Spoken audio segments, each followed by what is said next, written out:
கர்த்தாவே, கர்த்தாவே, யார் உம்முடைய கூடாரத்தில் தங்குவான்?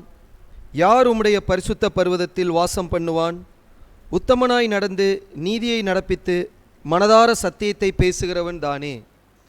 கிறிஸ்து இயேசுவுக்குள் மிகவும் அன்பாய் அழைக்கப்பட்ட அன்புக்குரிய சகோதர சகோதரிகளே, உங்கள் யாவருக்கும் நம்முடைய பிதாவாகிய தேவனுடைய நாமத்தினாலும் கர்த்தராய் இயேசு கிறிஸ்துவின் நாமத்தினாலும் கிருபையும் சமாதானமும் உண்டாவதாக என்ற வாழ்த்துதலோடு இந்த ஒரு பரிசுத்த ஓய்வு நாளையும் நாம் ஆவியோடும் உண்மையோடும் நாம் தொழுது கொள்வதற்கு தேவன் நம்மளை இந்த ஆராதனையில் நம்மளை கூட்டி சேர்த்திருக்கிறார்.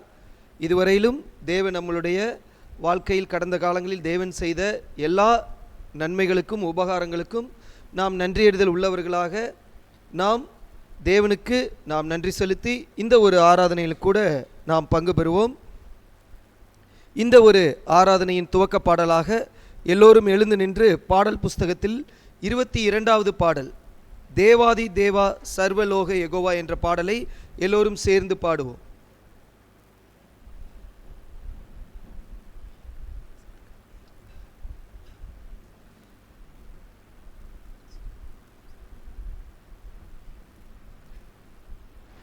தேவாதி தேவா சர்வலோக யெகோவா, ஸ்தோத்திரம் துதி ஏற்றுவோம் நம் இயேசு மூலமே.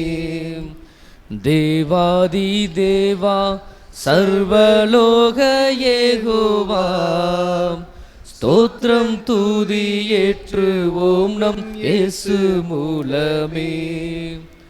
யெகோவாவின் நாமத்தை ஏகமாக பாடுவோம், யெகோவாவின் நாமத்தை ஏகமாக பாடுவோம்.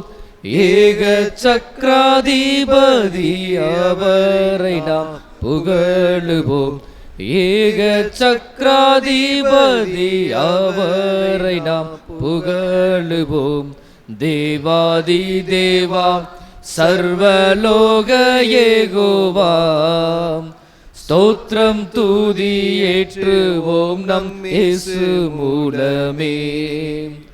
பாத்திரமாயும் மாத்திரம் கிருபை செய்த பார்த்திபர், பாத்திரமாயும் மாத்திரம் கிருபை செய்த பார்த்திபர், சாகாமை சமத்துவ சேராவொளியின் வாசகர், சாகாமை சமத்துவ சேராவொளியின் வாசகர். தேவாதி தேவா சர்வலோக யெகோவா, ஸ்தோத்திரம் துதி ஏற்றுவோம் நம் இயேசு மூலமே. இருப்பவராயிருப்பவர் மாறா நித்திய மகத்துவர், இருப்பவராயிருப்பவர் மாறா நித்திய மகத்துவர். ஆவியுண்மையோடுமே ஆராதிப்போம் அன்பர் நாமே, ஆவியுண்மையோடுமே ஆராதிப்போம் அன்பர் நாமே. தேவாதி தேவா சர்வலோக யெகோவா, ஸ்தோத்திரம் துதி ஏற்றுவோம் நம் இயேசு மூலமே. தம்புரு தாளத்தோடும் கீர்த்தனைகள் பாடுவோம், தம்புரு தாளத்தோடும் கீர்த்தனைகள் பாடுவோம். தம்புரான் இயேசு முன்னிலை மகிழ்ந்து ஸ்தோத்தரிப்போமே, தம்புரான் இயேசு முன்னிலை மகிழ்ந்து ஸ்தோத்தரிப்போமே. தேவாதி தேவா சர்வலோக யெகோவா, ஸ்தோத்திரம் துதி ஏற்றுவோம் நம் இயேசு மூலமே. யெகோவாவின் நாமத்தை ஏகமாக போற்றுவோம், யெகோவாவின் நாமத்தை ஏகமாக போற்றுவோம். ஏகசூதன் இயேசுவை தந்து நம்மை காத்தோரை, ஏகசூதன் இயேசுவை தந்து நம்மை காத்தோரை. தேவாதி தேவா சர்வலோக யெகோவா. ஸ்தோத்திரம் துதி ஏற்றுவோம் நம் இயேசு மூலமே. ஒருவராய் பெரியவர் அதிசயங்கள் செய்பவர், ஒருவராய் பெரியவர் அதிசயங்கள் செய்பவர், மாறா தன்மையுள்ளவரை மகிழ்ந்து போற்றி பாடுவோம். மாறா தன்மையுள்ளவரை மகிழ்ந்து போற்றி பாடுவோம். தேவாதி தேவா சர்வலோக யெகோவா. ஸ்தோத்திரம் துதி ஏற்றுவோம் நம் இயேசு மூலமே. இந்த ஒரு ஆராதனையின் துவக்க ஜெபத்தை நம்முடைய சகோதரர் ராஜசேகரன் அவர்கள் ஏறெடுக்கும்படியாக சபையின் சார்பாக அன்போடு அழைக்கிறோம்.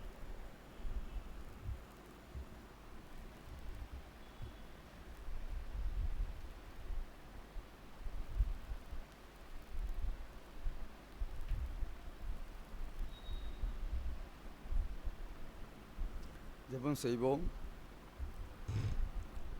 எங்களை நேசிக்கும் அன்பின் பிதாவே, இந்த அருமையான ஆராதனை காலைக்காக கொடான கோடி நன்றி செலுத்துகிறோம். கடந்த காலங்களில் எங்களை அற்புதமாக ஆச்சரியமாக வழிநடத்தினீர். இவ்வளோ விதமான போராட்டம், தொல்லைகள், கஷ்டங்கள் நிறைந்த இந்த உலகத்திலே எங்களை அற்புதமாகவும் ஆச்சரியமாக வழிநடத்தி ஒவ்வொரு நாளும் எங்களை கண்ணின்மணி போல பாதுகாத்து இந்த உன்னதமான இந்த சத்தியத்தை நாங்கள் அறிந்து கொள்ளத்தக்கதாக, மனதார நாங்கள் சத்தியத்தை அறிந்து கொள்ளத்தக்கதாக தேவன் இரக்கம் செய்ததற்காக உமக்கு கொடான கோடி நன்றி செலுத்துகிறோம். உலகத்திலே எத்தனையோ ஆயிரக்கணக்கான லட்சக்கணக்கான மக்கள் வாழ்கின்ற இந்த உலகத்திலே சிறு மந்தையாக எங்களுக்கு இந்த உன்னதமான சத்தியம் கிடைக்க இரக்கம் பாராட்டினீர். கொஞ்சமும் தகுதியில்லாத எங்களை தகுதிப்படுத்தி உம்மை அப்பா பிதாவே என்று கூப்பிடத்தக்க புத்திர சுவாத்திய ஆவியை ஆண்டவராக இயேசு கிறிஸ்து மூலமாக பெற்று இந்த பூமியிலே நாங்கள் சமாதானத்தோடு சந்தோஷத்தோடு வாழ்வதற்கு வழிகளை ஏற்படுத்தினீர். என்னுடைய சமாதானத்தை தருகிறேன், உலகம் கொடுக்கிற பிரகாரம் நான் கொடுப்பதில்லை. ஆகவே உங்கள் இருதயம் கலங்காமலும் பயப்படாமலும் என்னிடத்தில் தேவனிடத்தில் நம்பிக்கையாயிருங்கள், விசுவாசமாயிருங்கள் என்று சொல்லியிருக்கிறேன். அவ்விதமான அந்த விசுவாசத்தின் நம்பிக்கையும் எங்களுக்கு ஒவ்வொருத்தருக்கும் நீ தந்ததுக்காக கொடான கோடி நன்றி செலுத்துகிறோம். அது மட்டுமல்லாமல் இந்த ஆராதனையிலே எங்களை முற்றிலுமாக நாங்கள் ஜீவபலியாக ஒப்பு கொடுத்து, இதுவே நீங்கள் செய்யத்தக்க புத்தி உள்ள ஆராதனை என்று பவுலபேசன் சொல்லியது போல எங்களை முற்றிலுமாக ஜீவபலியாக ஒப்பு கொடுத்து இந்த ஆராதனையை பங்கெடுக்க தேவன் இறக்க செய்வதற்காக கொடான கோடி நன்றி செலுத்துகிறோம். வந்திருக்கிற ஒவ்வொரு சகோதரர் அதிகமாக அந்த சத்தியத்தை அறிந்து கொள்ளத்தக்கதாக நீர் இந்த நாளிலே எங்களுக்கு என்ன சொல்ல சித்தமாக இருக்கிறோரோ அதை நாங்கள் சகோதரர் மூலமாக கேட்டு எங்களுடைய வாழ்க்கையில் இன்னும் அதிகமாக உமக்கேற்ற வழியிலே நாங்கள் நடக்கவும் உமது அன்பு குமாரனுக்கு சாயலாக எங்களை நீர் மாற்றும்படியாக நாங்கள் எங்களை தாழ்த்தி வெறுமையாக்குகிறோம். எங்களுக்கு ஏதாவது குற்றம் குறைகள் இருந்தால் ஒரு விஷயம் மன்னித்து உமது அன்பின் குமாரோட சாயலுக்கு ஒப்பாகும்படியாக எங்களை நீர் ஒப்பாக்கி இந்த ஆராதனையை முழு மனதோடும் முழு தைரியத்தோடும் முழு பலத்தோடும் முழு விசுவாசத்தோடும் நாங்கள் கலந்து கொள்ளத்தக்கதாக நீர் இறக்க செய்வீர் என்று நாங்கள் விசுவாசிக்கிறோம். வந்திருக்க ஒவ்வொரு சகோதரரும் அது அதிகமாக அந்த விசுவாசத்தின் நம்பிக்கையிலும் பெருகத்தக்கதாக நல்மனச்சாட்சியும் உடன்படிக்கையை ஏற்படுத்திய எங்களுக்கு இந்த உடன்படிக்கையிலே நாங்கள் உறுதியோடு உண்மையோடும் உத்தமத்தோடும் தைரியத்தோடும் சமாதானத்தோடும் வாழத்தக்கதாக என்னை பலனும் கிருபையும் இரக்கமும் அதிகமாக தர வேண்டுமா ஜெபிக்கிறோம். போன வாரம் எடுத்த அந்த சகோதரர்களுக்காக நாங்கள் நல்மனசாட்சியும் உடன்படிக்கை எடுத்த சகோதர சகோதரிக்காக நாங்கள் வேண்டுதல் செய்கிறோம். அவர்களும் இதிலே நாங்கள் பங்கெடுத்து முழு மனதோடு முழு பலத்தோடு முழு விசுவாசத்தோடு நம்பிக்கையோடு இதிலே பங்கெடுக்கத்தக்கதாக நீ இரக்கம் செய்ய வேண்டுமா ஜெபிக்கிறோம். முற்றிலுமாக எங்கள் தாழ்த்தி வெறுமையாக்கிறோம். துதிய கனமுக யாவை நிறைவேற்றுக்கொள்ளும் அன்பான இயேசு கிறிஸ்து மூலமாய் தாழ்மையை வேண்டிக்கொள்ளும் அன்பின் பிதாவே, ஆமென்.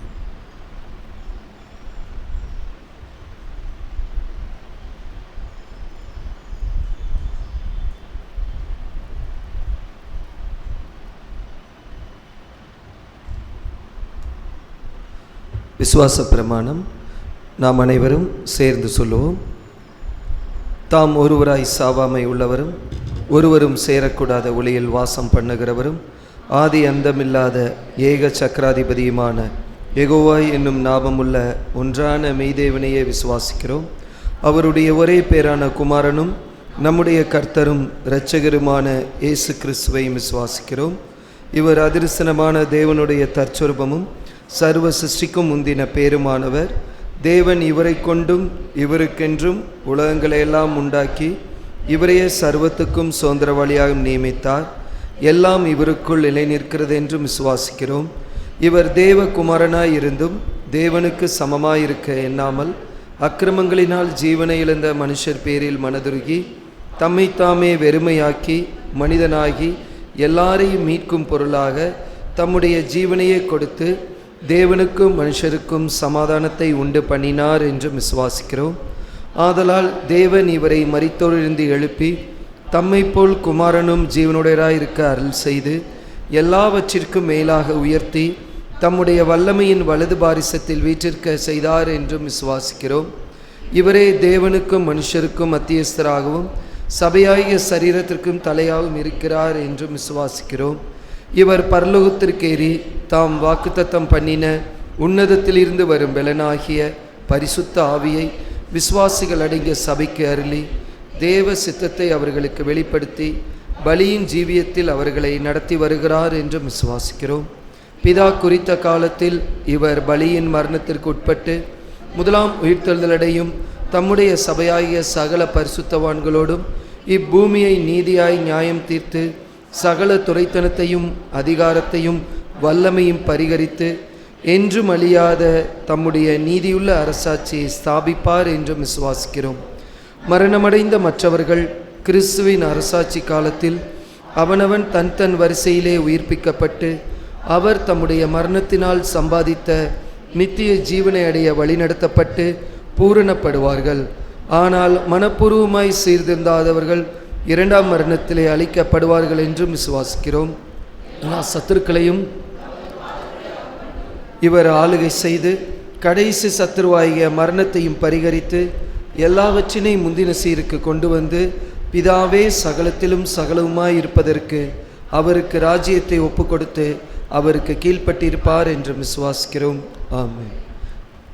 சபையார் அனைவரும் அமரவும். இன்றைக்குரிய காலை தியானம், ஞாயிற்றுக்கிழமைக்குரிய காலை தியானத்தை வந்து பகிர்ந்து கொள்ளும்படியாக சகோதரர் சங்கர் அவர்களை அன்போடு அழைக்கிறேன்.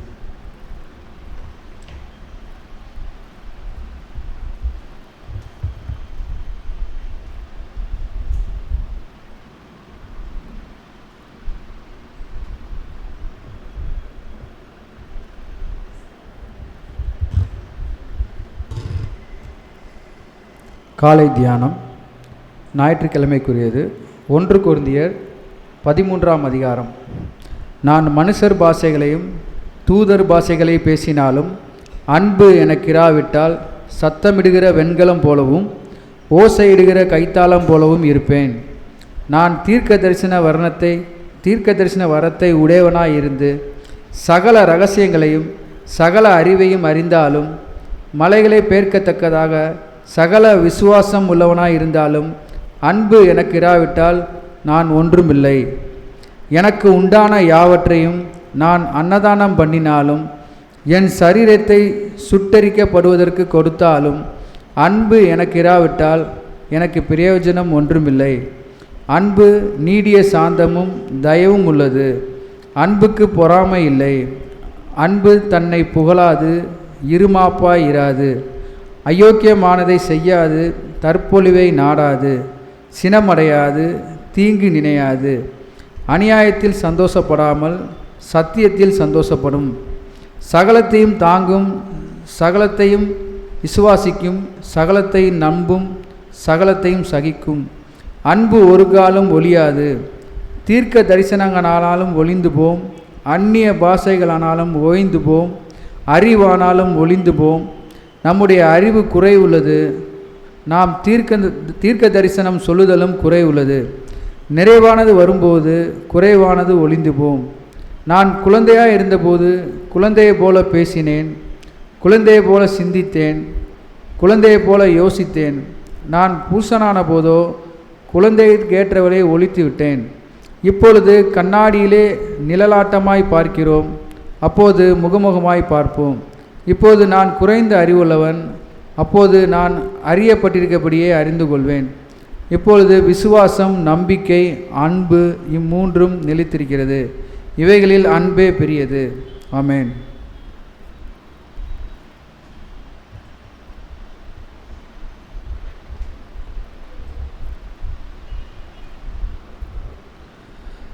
இன்றைய நாளுக்குரிய பரலோக மன்னாவை சகோதரர் ராம்குமார் அவர்கள் வந்து பகிர்ந்து கொள்ளும்படியாக அன்போடு கேட்டுக்கொள்கிறோம்.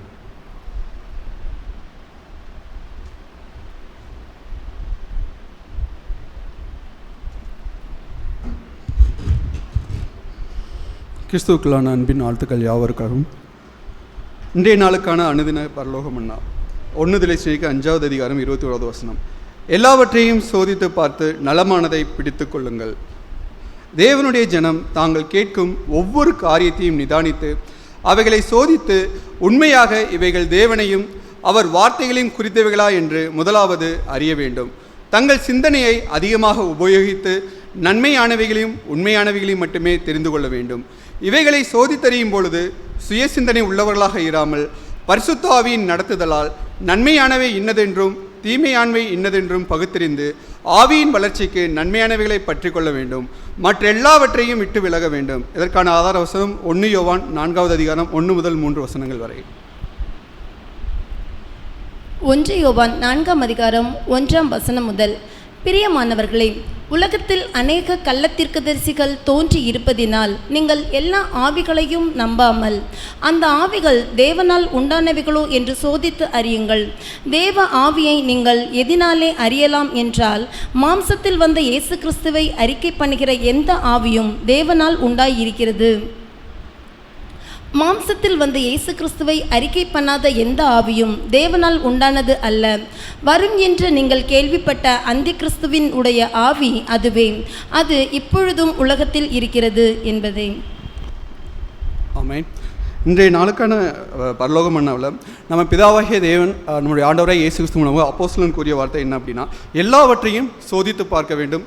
எல்லாவற்றையும் சோதித்து பார்க்க வேண்டும் அப்படின்னா சோதித்தறியும் ஆவி வந்து நம்மிடத்தில் இருக்கணும். அந்த ஆவி வந்து எப்படிப்பட்டதாக இருக்கணும்? நம்ம ஒவ்வொரு விஷயமும் திங்க் பண்ணும்பொழுது ஒவ்வொரு செயலையும் வந்து நம்ம தேவனுக்குள்ளாக நம்ம செய்கிறோமா, தேவனுடைய சித்தப்படி இருக்கா, தேவனுக்கு பிரியமான காரியங்களா, ஒவ்வொரு செய்கைகளையும் குறித்து அந்த காரியத்தையும் குறித்து நம்ம நல்லா சிந்திச்சு பார்க்கணும். தேவ வசனம் சொல்கிறபடி அதற்கான ஒரு அளவீடு இருக்குது.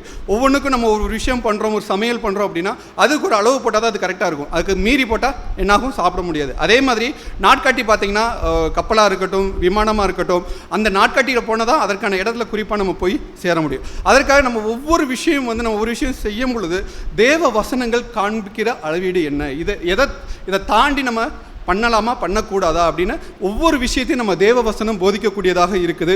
அதே மாதிரி எப்படி திசை காட்டி வந்து எப்படி ஒரு ஓட்டுநருக்கு காமிக்குதோ அதே மாதிரி வந்து வேதமும் வந்து நம்ம வேத வசனங்கள் மூலமாக நம்ம எந்த வழியில் நம்ம போகணும் அப்படின்றத தெளிவாக வந்து நம்மளுக்கு வந்து வேத வசனங்கள் ஒவ்வொன்றும் வந்து நம்மளுக்கு சொல்லுது. அதான் அப்போஸ்தலனாகிய பவுல் ஒவ்வொரு விஷயத்தையும் நம்ம சோதித்தறிய வேண்டும். அந்த சோதித்தறிவது எப்படி இருக்கணும் அப்படின்னு பார்த்தீங்கன்னா சுய சிந்தனையாக இருக்கக்கூடாது. சோதித்தறியும் ஆவி வந்து பரிசுத்த ஆவியின் வழிகாட்டுதல் மூலமாகத்தான் நம்ம நன்மையானவைகளையும் உண்மையானவைகளையும் சிந்திக்க முடியும். தேவனுக்கு ஏற்ற மாதிரி நம்ம நன்மையானவைகளையும் உண்மையானவைகளையும் எப்பயும் சிந்தித்து நன்மையை தேடுவோம் என்றால் நம்மளுக்கு பரிசுத்த ஆவியை தேவன் தந்து நம்ம அந்த பரம காணானுக்கு செல்லக்கூடிய அந்த ஒரு வாய்ப்பை தேவன் நமக்கு தந்தருவார். தேவன் தாமே இந்த வார்த்தைகளை ஆசீர்வதிப்பாராக. ஆமென்.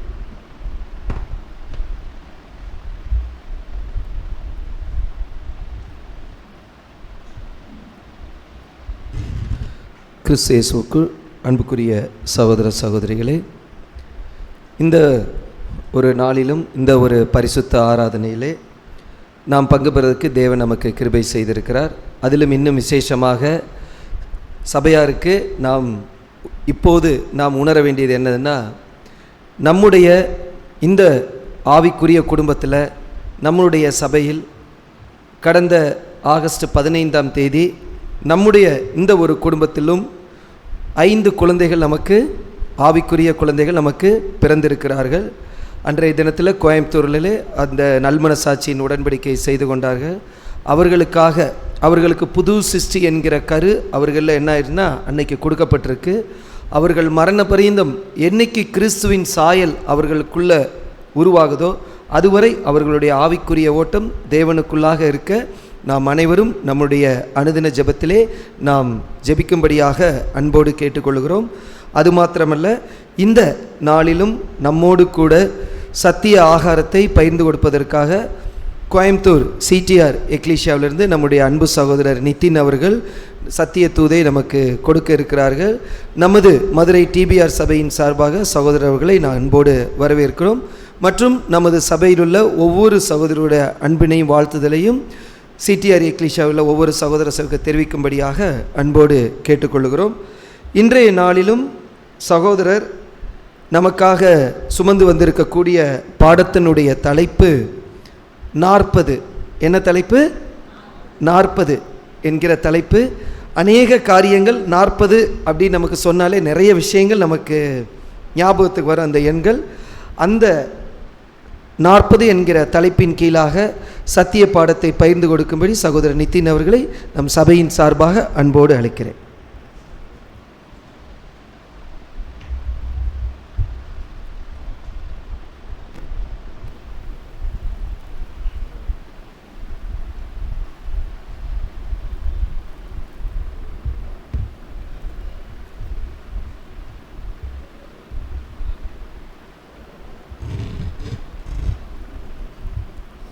ஜீவனுள்ள தேவனுடைய குமாரரும் நம்முடைய அருமை நேசருமாக இருக்கின்ற நம்முடைய ஆண்டவராய் இயேசு கிறிஸ்து அன்பின் நாமத்தினாலே தேவனுடைய சமூகத்திலே கூட்டி சேர்க்கப்பட்டுள்ள அன்புக்குரிய சகோதர சகோதரிகளே, உங்கள் யாவருக்கும் முதலாவது கிறிஸ்து இயேசுக்குள்ளான அன்பின் வாழ்த்துக்களை தெரிவித்துக்கொண்டு, அடியேன் சார்ந்த இருக்கிறதான கோயம்புத்தூரில் இருக்கக்கூடிய அனைத்து அன்பு சகோதர சகோதரிகளின் அன்பின் வாழ்த்துக்களையும் கூட மதுரை சபையாருக்கு தெரிவித்துக்கொண்டு, இந்த நாளுக்குண்டான வேத பாடத்துக்குள் நாம் கடந்து போகலாம். பாடத்துடைய தலைப்பு பார்த்திங்கன்னா 40.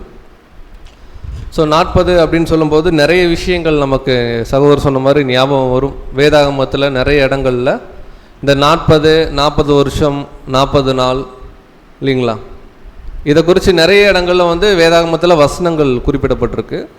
அதிலிருந்து நம்ம என்ன கற்றுக்கொள்ள போகிறோம், அதனுடைய ஆவிக்குரிய அர்த்தம் என்ன அப்படிங்கிறதான் இந்த நாளில் நம்ம தியானிக்கிறோம். எண்கள் அப்படின்னு பார்க்கும்போது எண்களை குறித்து கண்டிப்பாக சகோதரர்கள் பாடம் நமக்கு எடுத்திருப்பாங்க இல்லைங்களா. 3, 30, 3000 அப்படியெல்லாம் கேள்விப்பட்டிருப்போம். எண்களுக்கு மட்டும் இல்லை, வேதாகமத்தில் தேவன் சொல்லியிருக்கக்கூடிய பெயர்கள்லேயும் நிறையா அர்த்தங்கள் இருக்கிறத நம்ம கவனிக்கலாம். என்னெல்லாம் தேவன் பெயர் வச்சுருக்காரோ பைபிளில், எல்லா பெயர்களுக்கும் பார்த்திங்கன்னா நிறையா அந்த சூழ்நிலையோடு சம்பந்தப்பட்ட அர்த்தத்தோட தேவன் வச்சுருப்பார். ஒரு உதாரணம் நம்ம சொல்லணும் அப்படின்னா, முதல் மனிதன் யாருங்க? ஆதாம். ஆதாம் அப்படின்னா என்ன அர்த்தம்? சீனாய் மலையா? சிவந்த மேனி. ஓகே. செந்நிற மண். எனக்கு தெரிஞ்சது தமிழ் நான் சொல்லிடுறேன், சங்கத்தமிழ் நமக்கு தெரியாது. செந்நிற மண் அப்படின்னு சொல்லலாம். செந்நிற மண்ணா ரெட் சாண்ட் அப்படின்னு சொல்லுவாங்க. ஏன்னா ஆதாம் மண்ணிலிருந்து எடுக்கப்பட்டனால அந்த பேர் வச்சாங்க. அதே போல் ஆதாமுக்கு பசங்க பிறந்தாங்க. சேத் அப்படின்னு ஒரு பையன் பிறந்தார். சேத் கேள்விப்பட்டிருக்குமா? சேத் அப்படின்னா என்ன அர்த்தம் அப்படின்னு கேட்டிங்கன்னா, மாற்று நபர்னு அர்த்தம். சப்ஸ்டிடியூட்னு சொல்லுவாங்க இங்கிலீஷில். அப்படின்னா ஆபேல் மரிச்சிட்றாரு, காயின் ஆபேலை கொன்ன பிறகு ஆபேலுக்கு பதிலாக தேவன் கொடுத்த ஒரு மகன் தான் யார் அப்படின்னு கேட்டிங்கன்னா சேத். அதனால தான் சேத்துக்கு மாற்று நபர். மாற்று நபர்னால் நமக்கு தெரியும்ல, ஒரு விளையாட்டில் ஒருத்தருக்கு அடிபட்டுருச்சுன்னு வச்சுக்கோங்க, இன்னொருத்தர் உள்ளே வருவாங்க, அந்த மாதிரி அர்த்தம். நிறைய சொல்லலாம். நோவா. நோவான்னா என்ன அர்த்தம் அப்படின்னு கேட்டிங்கன்னா இலைப்பாறுதல் அப்படின்னு அர்த்தம். இன்றைக்குமே நம்முடைய குடும்பங்களில் பிள்ளைகள் பிறக்கும்போது கூட பெயர் செலக்ட் பண்ணும்போது என்னவும் இந்த பெற்றோர் பார்ப்பாங்கன்னா அந்த பேருக்கு என்ன அர்த்தம். ஏன்னா ஒரு நெகட்டிவான மீனிங் இருக்கிற மாதிரி பேரை என்ன பண்ணக்கூடாது, வைக்கக்கூடாதுன்னு யோசிப்போம். அந்த மாதிரி தேவன் எந்தெந்த மனிதர்களுக்கெல்லாம் தேவன் பேர் வச்சுருக்காரோ அவர்களுக்கு அந்த சூழ்நிலையோடு சம்பந்தப்பட்ட ஒரு அர்த்தம் உடையக்கூடிய வார்த்தையாக அது என்னன்னு கேட்டிங்கன்னா இருக்கும். இது நோவா ஆதாம் மட்டும் கிடையாது, நிறைய சொல்லலாம். உதாரணத்துக்கு நம்முடைய ஆண்டவராகிய இயேசு கிறிஸ்து. இயேசுன்னா ஒரு அர்த்தம் இருக்குது இல்லைங்களா, கிறிஸ்து அப்படின்னா ஒரு அர்த்தம் இருக்குது, அபிஷேகம் பண்ணப்பட்டவர், அப்புறம் இரட்சகர் அப்படின்னு பார்க்குறோம். இது எல்லாமே தேவனுடைய திட்டத்தோடு மற்றும் அந்த தனிப்பட்ட நபருடைய குணலட்சணங்களோடு சார்ந்த ஒரு விஷயமாக தான் இருக்கும். இது வேதாகமத்தில் இருக்கக்கூடிய பெயர்கள். பட் இன்றைக்கி நம்ம பார்க்க போகிறது வேதாகமத்தில் சொல்லப்பட்ட எண்கள். இந்த எண்களில் தேவன் என்ன ஒரு அடையாள அர்த்தம் நமக்கு கொடுத்துருக்காரு. இன்றைக்கி அதில் ஒரு எண் மட்டும் நம்ம பார்க்குறோம். அந்த எண்ணுடைய லக்கம் பார்த்திங்கன்னா 40. 40 அப்படின்னு சொன்னால் உங்களுக்கு என்னெல்லாம் ஞாபகம் வருது? இயேசு கிறிஸ்து ஞானஸ்தானம் எடுத்தது 40 நாள் ஆச்சு. ஓகே. வனாந்தரத்தில் 40 நாள் போனாங்க. சவுல் தாவீது, ஆமாம் ஆன்லைனில் சப்ஜெக்ட் கேட்டாங்க. சவுல் தாவீது சாலமோன் அவங்களுடைய ஆட்சி காலம் 40 வருஷம். வேறு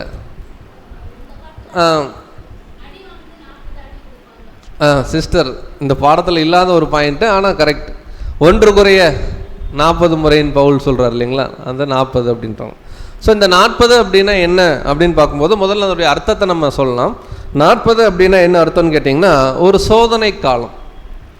இந்த 40ங்கிற எண் எங்கெல்லாம் பயன்படுத்தப்பட்டிருக்கோ, பயன்படுத்தப்பட்ட இடத்துல அது சம்மந்தப்பட்ட நபர்களுக்கு அது என்னவா இருக்குன்னா அவங்கள டெஸ்ட் பண்ணுற ஒரு டைமாக இருக்கும்.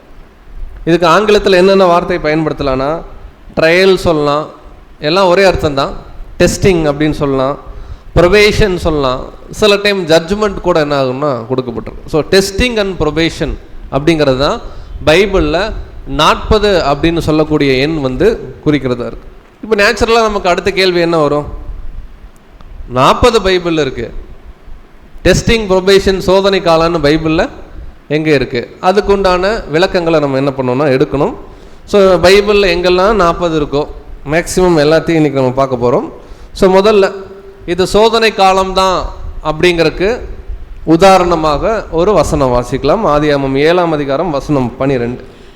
ஆதியாகமம் 7ஆம் அதிகாரம் 12ஆம் வசனம். 40 நாள் இரவும் பகலும் பூமியின் மேல் பெரும் மழை பெய்தது.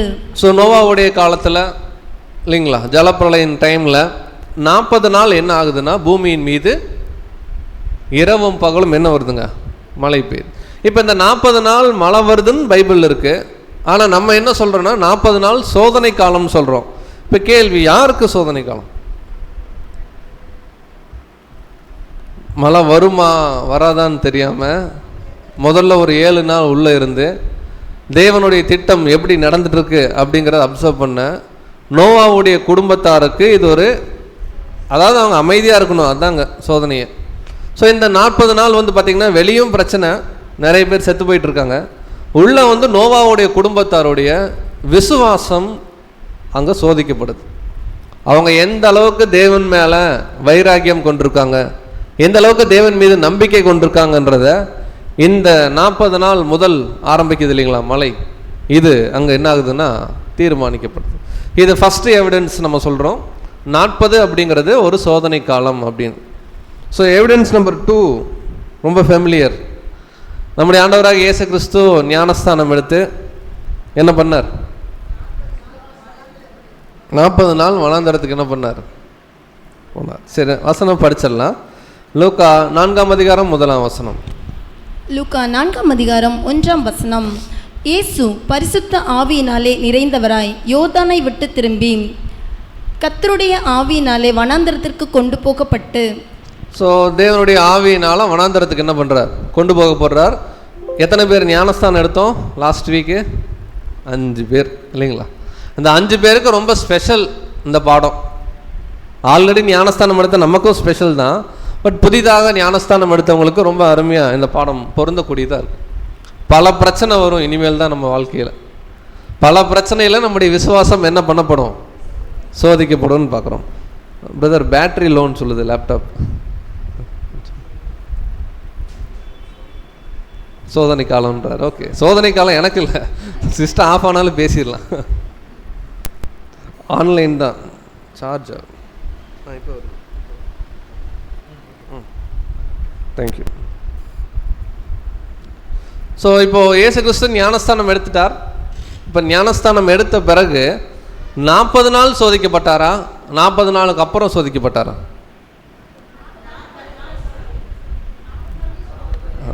அதாவது 40ன்றது மட்டும் சத்தமாக வருது, அப்போவா அதுக்கப்புறமானு சத்தமாக வர மாட்டேங்குது. அதுக்கப்புறம் தான் சாத்தான் என்ன பண்ணப்பல சோதிக்கப்பட்டார். அப்போ அந்த 40 நாள் சோதனை இல்லையா அப்படின்னு கேட்டிங்கன்னா, அந்த 40 நாள் நமக்கு தெரியும் நம்முடைய விசுவாசம். அவர் அநேக விஷயங்களை தியானிச்சுட்டு இருந்தார், தேவனுடைய திட்டங்களை, அவருடைய பிரமாணங்களை குறித்து அவருடைய மெடிடேட் பண்ணிட்டு இருந்தார். பட் அந்த 40 நாளுமே அவருக்கு ஒரு டெஸ்டிங் பீரியட் தான். இப்போ நம்ம உதாரணமாக நம்ம வேதாகமத்தை எடுத்து படிக்கிறோம். படிக்கும்போது சாத்தான் எந்த தொந்தரவும் பண்ண மாட்டாப்லையா? படித்து முடித்த பிறகு தான் பிரச்சனை வருமா? ஆனால் இல்லை, படிக்கும்போதே நம்மளால் என்ன பண்ண முடியாது. அப்போது வசனம் ரொம்ப தெளிவாக இருக்குது. சாத்தான் வந்தது 40 நாளுக்கு அப்புறம் தான், அதில் மாற்று கருத்து இல்லை. பட் வசனம் என்ன சொல்லுதுன்னா 40 நாள் பிசாசினால என்ன பண்ணார்? சோதிக்கப்பட்டார். அந்த நாட்களில் அவர் என்ன பண்ணல? ஒன்றும் புசியாதிருந்தார். அந்த நாட்கள் முடிந்த பிறகு என்ன ஆயிடுச்சு? ஸோ இப்போ பசி உண்டான பிறகு தான் சாத்தான் நேரடியாக டைரக்ட் அட்டாக். இதுவும் மைண்டில் தான், ஒரு உருவம் வந்து நின்று பண்ண மாதிரி இல்லை. நம்முடைய மூத்த சகோதரர் சொல்லும்போது எல்லாமே மன ரீதியான போராட்டங்கள் தான். ரொம்ப பசியாக இருக்கீங்க, ஆண்டவரே கல்லை நீங்கள் என்ன பண்ணுங்கள், அப்பமாக்கி சாப்பிடுங்க. ஸோ இந்த 3 சோதனைகளையும் ஜெயிச்சார். அப்போ இங்கேயும் 40 அப்படிங்கிற இந்த எண் எதை தொடர்பு படுத்தக்கூடியதாக இருக்குன்னா ஒரு டெஸ்டிங் பீரியட். இப்போ அதே தான் சமீபத்தில் ஞானஸ்தானம் எடுத்தவர்களுக்கும் சரி, ஆல்ரெடி ஞானஸ்தானம் எடுத்த தேவனுடைய பிள்ளைகளுக்கும் சரி, சோதனை எப்படி வரும்னா, இன்றைக்கி ஒரு நாள் சபைக்கு போகலின்னா என்ன இருப்போது? வாரம் வாரம் கண்டிப்பாக போய் ஆகணுமா? பெரியப்பா கல்யாணத்துக்கு வரலைன்னா கோச்சுக்கார் தெரியுமா? இப்படி தான் ஆரம்பிக்கும். ஆரம்பத்தில் நம்மளெல்லாம் குழந்தையாக இருக்கும்போது எப்படி பார்த்துக்கிட்டாங்க தெரியுமா? நம்ம குடும்பத்துக்கு அவங்க எவ்வளோ கரெக்ட். ஏன் ஆராதனை முடிச்சுட்டு மத்தியானம் சாப்பிடாம உபவாசத்தோடு அந்த இடத்துக்கு போயிட்டு வந்துடுங்க. மத்தியானம் என்ன பண்ணுவோம் நாங்கள்? கண்டிப்பாக அதாவது நம்ம எல்லாமே நம்ம கையில் தான் இருக்குது. அப்போ இங்கே 40 டெஸ்ட் அப்படின்னா கண்டிப்பாக நம்ம எல்லாருக்குமே டெஸ்ட் வரும். எதில் தான் டெஸ்ட் வரும்னா, தேவன் மீது நாம் கொண்டுள்ள விசுவாசம், தேவனுக்கு நாம் கொடுக்கக்கூடிய ப்ரையாரிட்டி, இந்த முக்கியத்துவத்தில் நமக்கு டெஸ்ட் வரும். இந்த டெஸ்ட்டில் யார் நிற்கிறாங்க யார் நிற்கலைன்றதை தேவன் என்ன பண்ணுவார்னா தெரிந்து கொள்வார். ஸோ இயேசு கிறிஸ்து பார்த்துட்டோம், முதல்ல நோவாவை பார்த்துட்டோம். அடுத்து சபைக்கு அடையாளமாக பழைய ஏற்பாட்டில் ஒரு தீர்க்கதரிசி இருக்கார். அவருடைய பேர் வந்து பார்த்திங்கன்னா எலியா. ஸோ எலியாக்கும் இந்த 40 நாள் என்னவா இருந்துச்சுன்னா ஒரு சோதனை காலமாக இருந்துச்சு. வாசிக்கலாம். 1 ராஜாக்கள் 19ஆம் அதிகாரம் வசனம் 8. 1 ராஜாக்கள் 19ஆம் அதிகாரம் 8ஆம் வசனம். அப்பொழுது அவன் எழுந்திருந்து புசித்து குடித்து அந்த போஜனத்தின் பலத்தினால் 40 நாள் இரவும் பகலும் ஓரேப் என்னும் தேவனுடைய பர்வதம் மட்டும் நடந்து போனான். பாருங்க, எலியா மவுண்ட் ஓரேபுக்கு போகக்கூடிய விஷயம். அதாவது எலியா எலிசான 2 கதாபாத்திரங்கள் வேதாகமத்தில் இருக்கும். நான் புதுசாக இருக்கிற பிரதர்ஸுக்கும் கனெக்ட் ஆகிருக்கா நான் சொல்கிறேன். ஸோ எலியா யாருக்கு அடையாளம்னா 1,44,000 பேர். எலிசா யாருக்கு அடையாளம்னா அந்த வாய்ப்பை இழக்கிற அந்த கடைசி தருணத்தில் திரள் கூட்டத்துக்கு அடையாளமாக பார்ப்போம். பின் நாட்களில் எலிசா செய்த அற்புதங்கள் வந்து முற்பிதாக்களுடைய காரியங்களாக நம்ம பார்க்குறோம். ஸோ இங்கே எலியாவுடைய பிரயாணம் தான், சபையுடைய பிரயாணம் தான். ஸோ எலியா என்ன பண்ணுறாருன்னா ஏசபேல் என்னும் தீர்க்கதரிசிக்கு பயந்து என்ன பண்ணுறாருன்னா அவர் தூரமாக போகிறார். போகும்போது தேவன் காகங்கள் மூலமாக அவருக்கு என்ன பண்ணுவாருன்னா போஷிப்பார். ஸோ இந்த தருணத்தில் அவர் ஓரேபை நோக்கி போகும்போது முதல் 40 நாள் என்ன பண்ணுறாருன்னா அவருக்கு டெஸ்டிங் என்ன வருதுன்னா 40 நாள் இரவு பகல் ஓரேப் என்னும் தேவனுடைய பர்வதம் மட்டும் போனார். ஸோ இப்போ என்ன டெஸ்ட்டுனா தீர்க்கதரிசியை எல்லாத்தையும் அந்த அம்மா கொண்டுட்டுருக்கு ஏசபேல். இப்போது எலியா தன்னுடைய விசுவாசத்தை இங்கே என்ன பண்ணணும்? ஊர்ஜிதப்படுத்தணும். தேவன் மீது நம்பிக்கை கொண்டு தேவன் என்ன சொல்கிறாரோ அதை கேட்குறார். இதெல்லாம் எதற்கு அடையாளமாக நம்ம படிப்போம்னா, சபையானவள் ஸ்ரீயானவள் வனாந்தரத்துக்கு ஓடி போனால் அங்கே 1260 நாள் அவருக்காக போஷிக்கப்பட ஒரு இடம் இருந்தது. அதெல்லாம் இதோட கம்பேர் பண்ணும். ஸோ அங்கே எலியாவுடைய வாழ்க்கையில் இதுக்கப்புறம் எலியா ஆக்சுவலாக டயர்டாயிருவார். தேவன் தட்டி எழுப்பி சாப்பாடு கொடுப்பார். சாப்பிட்டு திரும்ப என்ன பண்ணுவார்னா படுத்துப்பார்.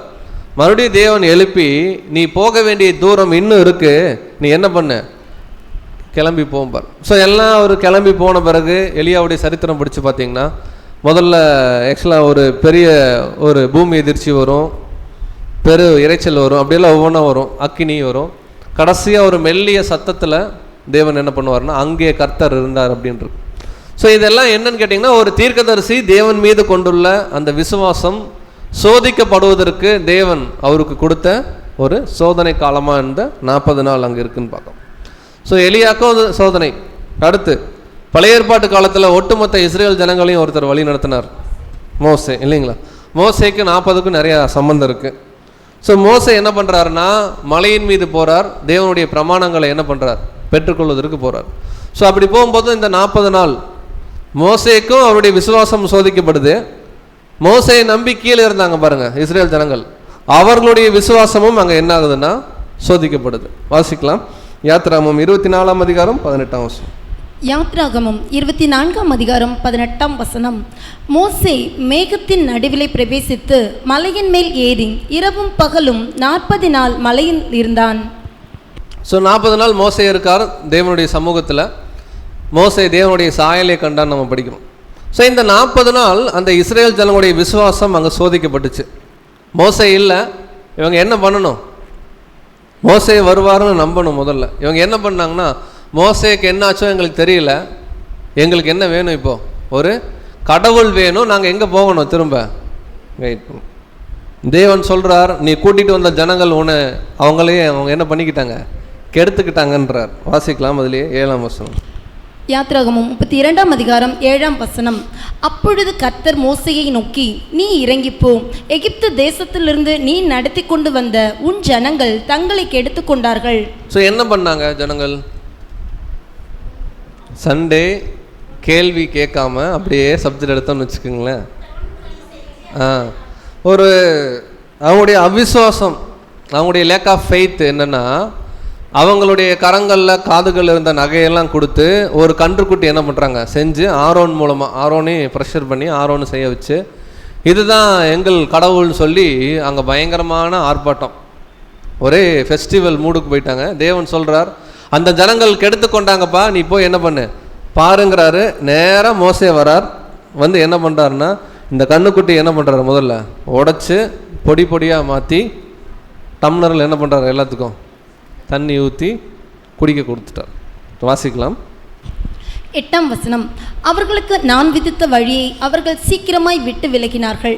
அவர்கள் தங்களுக்கு ஒரு கன்றுக்குட்டியை வார்ப்பித்து அதை பணிந்து கொண்டு அதற்கு பலியிட்டு, இஸ்ரவேலரே, உங்களை எகிப்து தேசத்திலிருந்து அழைத்து கொண்டு வந்த உங்கள் தெய்வங்கள் இவைகளே என்று சொன்னார்கள் என்றார். அதாவது இந்த 40 சில தேவனுடைய பிள்ளைகளுக்கு பாசிட்டிவாக இருந்துச்சு. இந்த இடத்துல இதே தேவனால் செலக்ட் பண்ணப்பட்ட இஸ்ரேல் மக்களுக்கு இந்த 40 நாள், 40ங்கிற இந்த நம்பர் அவருடைய விசுவாசத்தை அதை வர்த்திக்க பண்ணல. அவங்க எந்த அளவுக்கு தேவன் மீது அவிசுவாசமாக இருக்கிறாங்கன்றத இந்த சம்பவத்தில் என்ன பண்ணுறாங்கன்னா காமிக்கிறாங்க. இதில் பெரிய பிரச்சனையே நடந்துச்சு. பின்னாடி மோசே கேட்பார், கர்த்தருடைய பட்சத்தில் இங்கே யார் இருக்கிறது? அங்கே ஆயிரக்கணக்கில் செத்து வேற போவாங்க. இதெல்லாம் நடக்கும். ஸோ இங்கே மட்டும் 40 வரல. இதே இஸ்ரேல் ஜனங்கள், நமக்கு ரொம்ப ஃபெமிலியரான இன்சிடெண்ட், வனாந்தர பிரயாணம் இல்லைங்களா? 40 நாள் வேவு பார்க்க என்ன பண்ணுறாங்கன்னா அனுப்புகிறாங்க. இந்த வசனம் படிக்க வேணாம், நீங்கள் குறிச்சிக்குங்க, உங்களுக்கு எல்லாருக்கும் ரொம்ப ஃபெமிலியரான வசனங்களாக இருக்கும். ஸோ சுற்றி பார்க்குறாங்க. 2 பேர் மட்டும் நல்ல செய்தி சொல்கிறாங்க, மீதி 10 பிரதிநிதிகள் வந்து மோசமான செய்தி சொல்கிறாங்க. என்ன சொல்கிறாங்கன்னா, அங்கெல்லாம் ராட்சதர்களாக இருக்கிறாங்க, நம்ம போனால் அவ்வளோதான் அப்படின்னு சொல்லி இந்த 40 நாளுடைய விஷயத்தில் தான் என்ன பண்ணுறாங்கன்னா முறுமுறுக்கிறான். ஸோ இந்த டைமில் வந்து யோசுவா காலேபுன்னு சொல்லக்கூடிய 2 மனிதர்கள் மட்டும் நல்ல செய்தி சொல்லும்போது, இந்த எல்லா ஜனங்களும் சேர்ந்து என்ன சொன்னாங்களா, இவர்கள் துர்ச்செய்தி சொல்கிறாங்க, இவர்களை கல்லெறிஞ்சு என்ன பண்ணணும்? கொல்லணும். இதே தான், போய் சத்தியத்தை அறிவீர்கள், சத்தியம் உங்களை விடுதலையாக்க நோட்டீஸ் கொடுத்தீங்கன்னா, இவர்கள் அந்தி கிறிஸ்து, இவங்க பின்னாடி நீங்கள் என்ன பண்ணாதீங்க, போகாதீங்க. ஸோ வாசிக்கலாம் என்னாகமம் 14ஆம் அதிகாரம் 10ஆம் வசனம். என்னாகமம் 14ஆம் அதிகாரம் 10ஆம் வசனம். அப்பொழுது அவர்கள் மேல் கல்லெறிய வேண்டும் என்று சபையார் எல்லாரும் சொன்னார்கள். உடனே கர்த்தருடைய மகிமை ஆசரிப்பு கூடாரத்தில் இஸ்ரவேல் புத்திரர் எல்லாருக்கும் முன்பாக காணப்பட்டது. ஸோ யோசுவா காலேபையே கொலை பண்ணணும்னு சொன்னோன்னே தேவன் அவருடைய பிரசன்னத்தை என்ன பண்ணுறாருன்னா திரும்ப கொண்டு வர்றார். ஸோ இதற்கு இணையா இந்த 40 நாள் இவங்க போய் சுற்றி பார்த்ததுக்கு இணையா 40 வருஷம் என்ன பண்ணாங்கன்னா, அந்த தேசத்தை கானான் போகிறதுக்கு என்ன பண்ணாங்கன்னா சுற்றி ரொம்ப குயிக்காக போயிருக்கலாம், வருஷக்கணக்கே ஆகாது, நாட்கள் கணக்கிலே கானானுக்குள்ளே போகலாம். ஆனால் 40 வருஷம் தேவன் சுத்த வச்சார். காரணம் என்னென்னா, யாரெல்லாம் மோசமான விஷயம் பேசுனாங்களோ அவங்களுடைய பிரேதங்கள் வனாந்தரத்தில் விழுகணும் செத்து. யாரெல்லாம் உண்மையாக இருந்தாங்களோ, அதாவது விசேஷமாக லேவியர்கள் போன்றவர்கள், அப்போ இவங்களுடைய குழந்தைங்க, இவங்களை மட்டும்தான் நான் கானானுக்கு கொண்டு போவேன்னு சொல்லி தேவன் 40 வருஷம் சுத்த வச்சார். வாசிக்கலாம் என்னாகமம் 14ஆம் அதிகாரம் 33ஆம் வசனம். என்னாகமம் 14ஆம் அதிகாரம் 33ஆம் வசனம். அவைகள் வனாந்தரத்திலே விழுந்து தீரும் மட்டும் உங்கள் பிள்ளைகள் 40 வருஷம் வனாந்தரத்திலே திரிந்து நீங்கள் சோரபோன பாதகத்தை சுமப்பார்கள். அதாவது 40 வருஷம் உங்களுடைய பிள்ளைகள் என்ன பண்ணுவாங்க? பாதகத்தை சுமப்பார்கள். எதுக்கு 40 வருஷம் சொல்லுவார்னா, 40 நாள் லக்கத்தின்படியே ஒவ்வொரு நாள் ஒவ்வொரு வருஷமாக. இது நம்ம என்ன பேசிக் சப்ஜெக்டில் படிப்போம்? புதிதாக பிறந்த 5 பேருக்கு கேள்வி. இது எந்த அடிப்படை வேதாகம பாடத்தில் நம்ம படிப்போம்? நான் வேணா க்ளூ கொடுக்குறேன். இது வரைக்கும் கொண்டாடிட்டு இருந்தோம், இனிமேல் கொண்டாட மாட்டோம். இப்படி ஒரு கேள்வியா கிறிஸ்மஸ் சப்ஜெக்டில் பார்ப்போம். எப்படி அப்படின்னு பார்த்தீங்கன்னா, விசேஷமாக வந்து பார்த்தீங்கன்னா கிறிஸ்மஸுக்கு ஹிண்ட்டு கொடுப்போம். ஒரு நாள் ஈக்குவல் டு ஒரு வருஷம் அப்படின்றது பனிஷ்மெண்ட் பீரியடு. அது எங்கே பைபிள் இருக்குன்னா இங்கே இருக்குன்னு சொல்லி என்ன பண்ணுவோம்னா நம்ம பார்ப்போம். அப்போ 40ங்கிற என்ன நம்ம வேதாகமத்தில் டோட்டலாக நம்ம எடுத்து பார்க்கும்போது நமக்கு தெரிந்த இடங்களில் எல்லா இடங்களையுமே ஒரு சோதனை காலம்தான். அதில் விசேஷம் இஸ்ரேல் ஜனங்களுடைய வாழ்க்கையிலையும் கர்த்தராகிய இயேசு கிறிஸ்துடைய வாழ்க்கையிலையும் ரொம்ப தெளிவாக இருக்குது. தேவன் அவர்களுக்கு அனுமதித்த ஒரு பீரியடு, அதில் 40ங்கிற எண்ணெய் என்ன பண்ணுறாருன்னா பயன்படுத்துகிறார். அப்போ அதுக்கப்புறம் பிரச்சனை இல்லையானா எப்போவுமே பிரச்சனை தான். பட் சோதனை காலம்னு வரும்போது பைபிள் அங்கே பயன்படுத்தக்கூடிய எண் என்னவாக இருக்குன்னா 40. அது 40 நாளாக இருக்கலாம், 40 வருஷமாக கூட இருக்கலாம்னு பார்க்கலாம். ஸோ இங்கே மட்டும் தானா அப்படின்னு பார்த்தீங்கன்னா இல்லை. இதை தாண்டி இஸ்ரேல் ஜனங்கள் வாழ்க்கையை தாண்டி அடுத்து ராஜாக்களுடைய சரித்திரத்துக்குள்ளே வந்தோம்னா, ஸோ சவுல் ராஜாவான டைமில் அங்கே ஒரு பெலிஸ்தியன் கோலியாத் நமக்கு தெரியும். இந்த கோலியாத் வந்து இவங்களை டெம்ப்ட் பண்ணுற டைம் இருக்கு இல்லையா, டெஸ்ட் பண்ணுற டைம், அது என்ன அப்படின்னு கேட்டிங்கன்னா அதுவும் 40 நாள் தான். இப்போ கேள்வி, ஏதோ ஒரு நம்பரை போட்டு போகலாம்ல, 39 போடலாம், 41 போடலாம், 45 போடலாம். ஆனால் எல்லா இடங்களையும் தேவன் பயன்படுத்துகிற அந்த எண்களை கவனிக்கும் போது இதில் ஒரு சிக்னிஃபிகன்ஸ் இருக்குன்னு சொல்லி தான் இந்த பாடமே வந்து நம்ம பிளான் ஆகிருக்கு. வாசிக்கலாம். 1 சாமுவேல் 17ஆம் அதிகாரம் 16ஆம் வசனம். 1 சாமுவேல் 17ஆம் அதிகாரம் 16ஆம் வசனம். அந்த பெலிஸ்தன் காலையிலும் மாலையிலும் 40 நாள் வந்து வந்து நிற்பான். 40 நாள் என்ன பண்ணுவார்? வந்து என்ன பண்ணுவார்? நிற்பார். அப்போ யோசிச்சு பாருங்க, இப்போ இங்கே என்ன பிரச்சனைனா, இஸ்ரேலின் தேவனை நிந்திக்கிற ஒரு புறஜாதி மனுஷன். இங்கே சவுல் மற்றும் இஸ்ரேல் ஜனங்களுடைய விசுவாசம் சோதிக்கப்படுது. நீங்கள் தேவனை நம்புறீங்களா இல்லை இந்த பெரிய உருவத்தை பார்த்து பயப்படுறீங்களா? அவங்க என்ன காமிச்சாங்க? நாங்கள் தேவனை நம்பலை, இந்த உருவத்தை பார்த்து நாங்கள் என்ன பண்ணுறோம், பயப்படுறோன்னு சொல்லி அவர்களுடைய அவிசுவாசத்தை என்ன பண்ணாங்கன்னா காமிச்சோம். ஒரு சின்ன பையன் வந்தார் இல்லையா, ஆடு மேய்ச்சிட்டு இருந்தவர், அந்த தாவீது ராஜா தான். அவர் வரார், சவுல் அவருக்கு ட்ரெஸ் எல்லாம் போட்டு விடுறார். நீ என்ன பண்ண, போய் முயற்சி. அது ரொம்ப பிரச்சனைக்கு அப்புறம் அவங்க அண்ணன்மார்களுக்கு சாப்பாடு கொடுக்க வர்றார். அவங்க அண்ணன்மார்கள்லாம் பார்க்குறாங்க, உனக்கு எதுக்குடா இது வேண்டாத வேலை, வந்தமா சாப்பாடு கொடுத்தோமா என்ன பண்ண, போக வேண்டியதானே அப்படின்னு. அவர் விசுவாசத்தில் என்ன பண்ணுறாருன்னா போய் சவுல் ராஜாட்ட கேட்க, அவர் ட்ரெஸ் எல்லாம் போட்டுவிட்டு அந்த ட்ரெஸ்ஸை போட்டு நடக்க முடியல. அவர் சொல்கிறாரு, எனக்கு இதெல்லாம் என்ன ஆகாது, செட் ஆகாது. நேராக போனார், அவருடைய ஸ்லிங்கை எடுத்துக்கிட்டாரு. அந்த ஸ்லிங் என்ன சொல்லலாம் தமிழில், கவன் எடுத்துகிட்டு என்ன பண்ணுறாருன்னா ஒரு 5 கூழாங்கற்களை மட்டும் எடுத்துகிட்டு போகிறார். இவ்வளோ பெரிய மனுஷன் ஒரு செகண்ட் தேவனை நம்பலைன்னா பக்கத்து வரைக்கும் போயிட்டு இது நாளைக்கு நல்லா ஜபம் பண்ணிட்டு என்ன பண்ணலாம், வந்துடலாம் அப்படின்னு அவிசுவாசம் இருந்துச்சுன்னு வச்சுக்கோங்களேன், நடந்திருக்கா. என்ன ஒரு தைரியம்னா அவர் நம்பல. ஏன்னா அவரே பேசுகிறார், தாவீது ராஜா, நிந்திக்கிற நீ யாரை நிந்திக்கிறேன்னா இஸ்ரேலின் தேவனை நீ என்ன பண்ணுற நிந்திக்கிறேன்னு சொல்லிட்டு. நீங்கள் பேசுகிறத விட அந்த காட்சியை மனசில் இமேஜின் பண்ணி பாருங்கள்.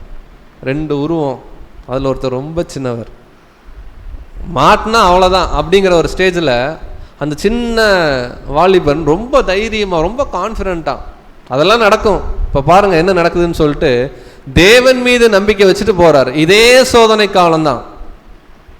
ஆனால் தாவீது ராஜா என்ன பண்ணார்னா அப்படி விட்னஸ் பண்ணார் தேவன். ஆனால் சவுல் உயரமானவர், அழகானவர், அவர் மாதிரி ஒரு ஜெய்ஜாண்டிக்கான ஆள் இஸ்ரேல் தேசத்திலே இல்லை. அவர் போகல கோலியாத் அடிக்க. யார் போனது? அப்போ 40ன்னு பார்க்கும்போது இங்கேயும் எதை தான் குறிப்பிடுதுன்னா, உண்மையான தேவனை எந்த அளவுக்கு ஜனங்கள் விசுவாசிக்கிறாங்கன்றதுக்கு ஒரு சோதனை காலமாக தான் இங்கே கோலியாத்துடைய வாழ்க்கையில் அவர் வந்து நின்னது கூட இருக்கிறத நம்ம கவனிக்கணும். ஸோ அடுத்து எங்கே போகிறோம்னா நேராக சவுல் ராஜாவுடைய லைஃப்குள்ளே போகலாம். இப்போ அடுத்த பாடம் எப்படி எடுத்துகிட்டு போகிறோம்னா 40 அப்படின்றதோடைய அறிமுகத்தை கொஞ்சம் பார்த்துட்டோம். அறிமுகத்தை என்ன பண்ணிட்டோம், அறிமுகம் தான், ஆனால் 1/2 மணி நேரம் பார்த்துருக்கோம். அதுக்கப்புறம் இன்னொரு 1/2 மணி நேரம் தான் முடிச்சிடலாம். ஸோ 40 அப்படிங்கிறதுனா என்ன, பைபிளில் எங்கே வருது, எங்கெல்லாம் பயன்படுத்தப்பட்டிருக்கு, அதனுடைய அடையாள அர்த்தமாக நம்ம எதை புரிஞ்சுக்கலாம் அப்படிங்கிற வரைக்கும் போயிட்டோம். இப்போ இந்த 40ல் ஒரு தீர்க்க தரிசன கோணம் ஒன்று இருக்குது. இப்போ அந்த தீர்க்க தரிசன கோணம் தான் போக போகிறோம். எப்படி போக போகிறோம்னா, சிஸ்டர்ஸுக்கெலாம் ரொம்ப ஈஸி, ஏன்னா உங்கள் பக்கத்தில் அது இருக்குது. ஸோ சவுல் ராஜா 40 வருஷம் என்ன பண்ணார்? பிரதர் இப்படிங்கிறாரு. 40 வருஷம் அரசாட்சி பண்ணார். அடுத்து தாவீது ராஜா 40 வருஷம், சாலமோன் ராஜா 40 வருஷம் இருக்குங்களா? இந்த 40 வருஷமும் சோதனை காலம்தான் நேரடியாக பார்த்தீங்கன்னா அந்த ராஜாக்களுக்கு. இதோடைய ஆவிக்குரிய அர்த்தம் எப்படி பார்க்க போகிறோம்னா, முதல் 40 வருஷம் அந்த சார்ட்டில் உங்கள் சைடில் இருக்கு பாருங்க, அங்கே யூத யுகம்னு ஒன்று இருக்கா, கேபிட்டல் இ. இப்பொழுது இருக்கிற உலகத்துக்கு கீழே கேபிட்டல் இ ரொம்ப நேரம் பார்த்தீங்கன்னா கழுத்து பிடிச்சிக்கும். இ யூத யுகம், ஓகேங்களா? அடுத்து தாவீதுடைய 40 வருஷம் எஃப் சுவிசேஷ யுகம். அடுத்து சாலமோனுடைய 40 வருஷம் வந்து பார்த்தீங்கன்னா கேபிட்டல் ஜி மேசியாவின் யுகம். ஸோ இந்த 3 யுகத்துக்கும் இதை நம்ம என்ன பண்ணுறோன்னா ஒப்பிடுறோம். அது ஏன் ஒப்பிடுறோம், அதுக்கு ப்ராப்பர் ரீசன் இருக்கா அப்படிங்கிறத முதல் கொண்டு நம்ம அடுத்த பாடத்துடைய செகண்ட் ஹாஃப் இது நம்ம பார்க்க போகிறோம். ஸோ சவுல் ராஜா முதல்ல வாசிக்கலாம். 1 சாமுவேல் 9ஆம் அதிகாரம் 2ஆம் வசனம். 1 சாமுவேல் 9ஆம் அதிகாரம் 2ஆம் வசனம். அவனுக்கு சவுல் என்னும் பெயருள்ள சௌந்தரியமான வாலிபனாகிய ஒரு குமாரன் இருந்தான். இஸ்ரேல் புத்திரரில் அவனை பார்க்கிலும் சௌந்தரியவான் இல்லை. எல்லா ஜனங்களும் அவன் தோளுக்கு கீழாக இருக்கத்தக்க உயரமுள்ளவனாய் இருந்தான். ஸோ இவ்வளவு அருமையாக இருந்த ஒரு பாத்திரம் ஏன் கோலியாத்தை அடிக்க முடியலன்னா விசுவாசம் குறைச்சல். சரி, சவுளுடைய லைஃப்பில் எப்போவுமே விசுவாசம் குறைச்சலாம் அப்படின்னு கேட்டிங்கன்னா இல்லை. சவுளுடைய செலெக்ஷன் எப்படி இருந்துச்சுன்னா, ரொம்ப அருமையான நபர், ரொம்ப உலகத்திலேயே ரொம்ப ஹம்புளான மனுஷன். சவுலை நான் ராஜாவாக்குறேன்னு சாம்பேல் தேடும்போது போய் என்ன பண்ணிக்கிறாரு, பின்னாடி ஒளிஞ்சுக்கிறார். அவர் ஒளிஞ்சுக்கிட்டாலும் ஹைட்டாக இருக்கிறனால ஈஸியாக என்ன பண்ணுவாங்க, கண்டுபிடிச்சி கூப்பிட்டு வந்து அவர் சொல்கிறார், நான் ரொம்ப பெஞ்சமின் கோத்திரம், நான் யூதா கோத்திரம் கூட கிடையாது, நான் ரொம்ப சிறிய குடும்பத்தில் பிறந்தேன் எல்லாம் சொல்கிறாரு. ரொம்ப ஹம்பிளான மனுஷனா தேவன் அந்த மாதிரி தான் பிடிக்கும். தேவன் அபிஷேகம் பண்ணுறார், அவர் ராஜாவான உடனே அவர் அருமையாக என்ன பண்ணாருன்னா அந்த ஆட்சியை ஆரம்பித்தார். பட் ஆட்சியில் பாதிக்கப்புறம் அவர் என்ன ஆகிறாருன்னா, அவருக்கு தேவன் கொடுக்குற டெஸ்ட்டில் என்ன ஆகிறாருன்னா ஃபெயில் ஆகிறார். ஸோ அது என்னன்றதை இப்போ டீட்டெயிலாக பார்க்கலாம். இப்போ சவுலுடைய இந்த 40 வருஷத்தை யூத யுகத்துக்கு நம்ம என்ன பண்ண போகிறோம், கம்பேர் பண்ண போகிறோம். இப்போ யூத யுகம் எங்கே ஆரம்பிக்குது எங்கே முடியுதுன்னு கேட்டால் நம்ம என்ன பதில் சொல்லுவோம், சப்ஜெக்ட் முடிச்சுட்டு சொல்கிறோம் அப்படின்னு சொல்லுவோம். கரெக்டுங்களா? ரொம்ப சிம்பிளாக எடுத்துக்கலாம். யூத யுகம்ன்றது இஸ்ரேல் ஜனங்களுடைய வாழ்க்கை அப்படின்னு மட்டும் புரிஞ்சுக்குங்க. இப்போ சுவிசேஷ யுகம்ன்றது சபையோடைய வாழ்க்கை அப்படி புரிஞ்சுக்குங்க, ஈஸியாக இருக்கும். அப்போது இந்த சவுல் ராஜாவுடைய வாழ்க்கையை எங்கே கொண்டு போய் ஃபிக்ஸ் பண்ண போகிறோன்னா, அடுத்து இஸ்ரேல் ஜனங்களுடைய ஒட்டுமொத்த அனுபவத்துக்கு என்னவாக இருக்குன்னா இது அடையாளமாக இருக்கும். ஸோ எப்படி என்னன்றதை நம்ம ஆர்டராக வாசிக்கலாம். ஸோ சவுல் 40 வருஷம் தான் அரசாட்சி பண்ணாரா அப்படின்னா பைபிளில் வசனம் இருக்குது. அப்போஸ்தலர் 13ஆம் அதிகாரம் 21ஆம் வசனம். அப்போஸ்தலர் 13ஆம் அதிகாரம் 21ஆம் வசனம். அது முதல் தங்களுக்கு ஒரு ராஜா வேண்டும் என்று கேட்டுக்கொண்டார்கள். அப்படியே தேவன் பென்யமின் கோத்திரத்தானாகிய கீசுடைய குமாரனான சவுலை 40 வருஷ காலமாய் அவர்களுக்கு கொடுத்தார். ஸோ இந்த 40ஓட ஏன் இப்படி கம்பேர் பண்ணுறோன்னா, சவுலுக்கு எக்ஸாக்டாக 40 இயர்ஸ் தேவன் கொடுக்குறார். ஸோ இந்த 40 வருஷம் யாருக்கு சோதனை காலம்னா, சவுலுக்கு சோதனை காலம், சவுலுடைய விசுவாசத்துக்கு சோதனை காலம். இதோடைய ஆவிக்குரிய அர்த்தம் என்னென்னா, இஸ்ரேல் ஜனங்களுடைய வாழ்க்கைக்கு ஒட்டுமொத்த இஸ்ரேல் ஜனங்களுடைய லைஃப்பில் இருந்த டெஸ்டிங் பீரியட் தான் சவுலுக்கு நம்ம ஒப்பிட்டுறோன்னு பார்க்கணும். ஸோ சவுல் ராஜாவானோன்னா முதல்ல ஒரு சண்டைக்கு போனாரா? போகலின்னு சொன்னால் உடவ போகிறீங்க அப்படின்றீங்களா? போனாரா இல்லையா? போனார். யாருக்கு எதிராக போனார்? பெலிஸ்தீயர்களுக்கு எதிராக இல்லையா? பெலிஸ்தீயர்கள் இருந்தாங்க, பட் அவர் முதல் யுத்தம் வந்து அம்மோனியர்களுக்கு எதிராக போனார். ஓகேங்களா? மேபி பாடம் படிச்சனால எனக்கு உடனே பதில் தெரியுது, நீங்களும் படிச்சிங்கன்னா சொல்லிடலாம். ஸோ அம்மோனியர்களுக்கு எதிராக நாகாஷ் அப்படிங்கிற ஒரு ராஜா, ஓகேங்களா, அந்த ராஜாக்கு எதிராக போகிறார். ஸோ அந்த ஒரு அதிகாரம் முழுக்க ஒரு தனி ஹிஸ்ட்ரியாக அது இருக்கும். ஸோ அந்த யுத்தத்தில் ரொம்ப அருமையாக சவுல் பிளான் பண்ணி என்ன பண்ணுறாருன்னா ஜெயிக்கிறார். சவுலுக்கு அங்கே சில சப்போர்ட்ஸும் இருந்துச்சு நம்ம பார்க்குறோம். ஸோ அதை வந்து முடிச்சுட்டு அவர் சொல்லக்கூடிய வார்த்தை 1 சாமுவேல் 11ஆம் அதிகாரம் 13ஆம் வசனம். 1 சாமுவேல் 11ஆம் அதிகாரம் 13ஆம் வசனம். அதற்கு சவுல், இன்றைய தினம் ஒருவரும் கொல்லப்படலாகாது, இன்று கர்த்தர் இஸ்ரவேலுக்கு ரட்சிப்பை அருளினார் என்றான். பாருங்க, நம்ம ஹிஸ்ட்ரிஸ்குள்ளே ரொம்ப போகல, நம்முடைய நோக்கம் ஹிஸ்ட்ரிக்குள்ள இல்லை, 40 மட்டும்தான். அப்போ சவுலுடைய முதல் துவக்கம் நல்லா இருந்துச்சு அப்படிங்கிறத இந்த இடத்துல நம்ம பதிவு பண்ணுறோம். சவுல் சொல்கிறாரு, இஸ்ரேலுக்கு தேவன் என்ன பண்ணார், ரட்சிப்பை கொடுத்துருக்கிறார். இப்போ இந்த சரித்திரத்தை அப்படியே பேரலாக எங்கே ஒப்பிடுறோம்னா யூத யுகத்துக்கு கொண்டு போகிறோம். விசேஷமாக யாக்கோபுடைய 12 பிள்ளைகள் இஸ்ரேல் ஜனங்களுடைய துவக்கம் எப்படி இருந்துச்சுங்க?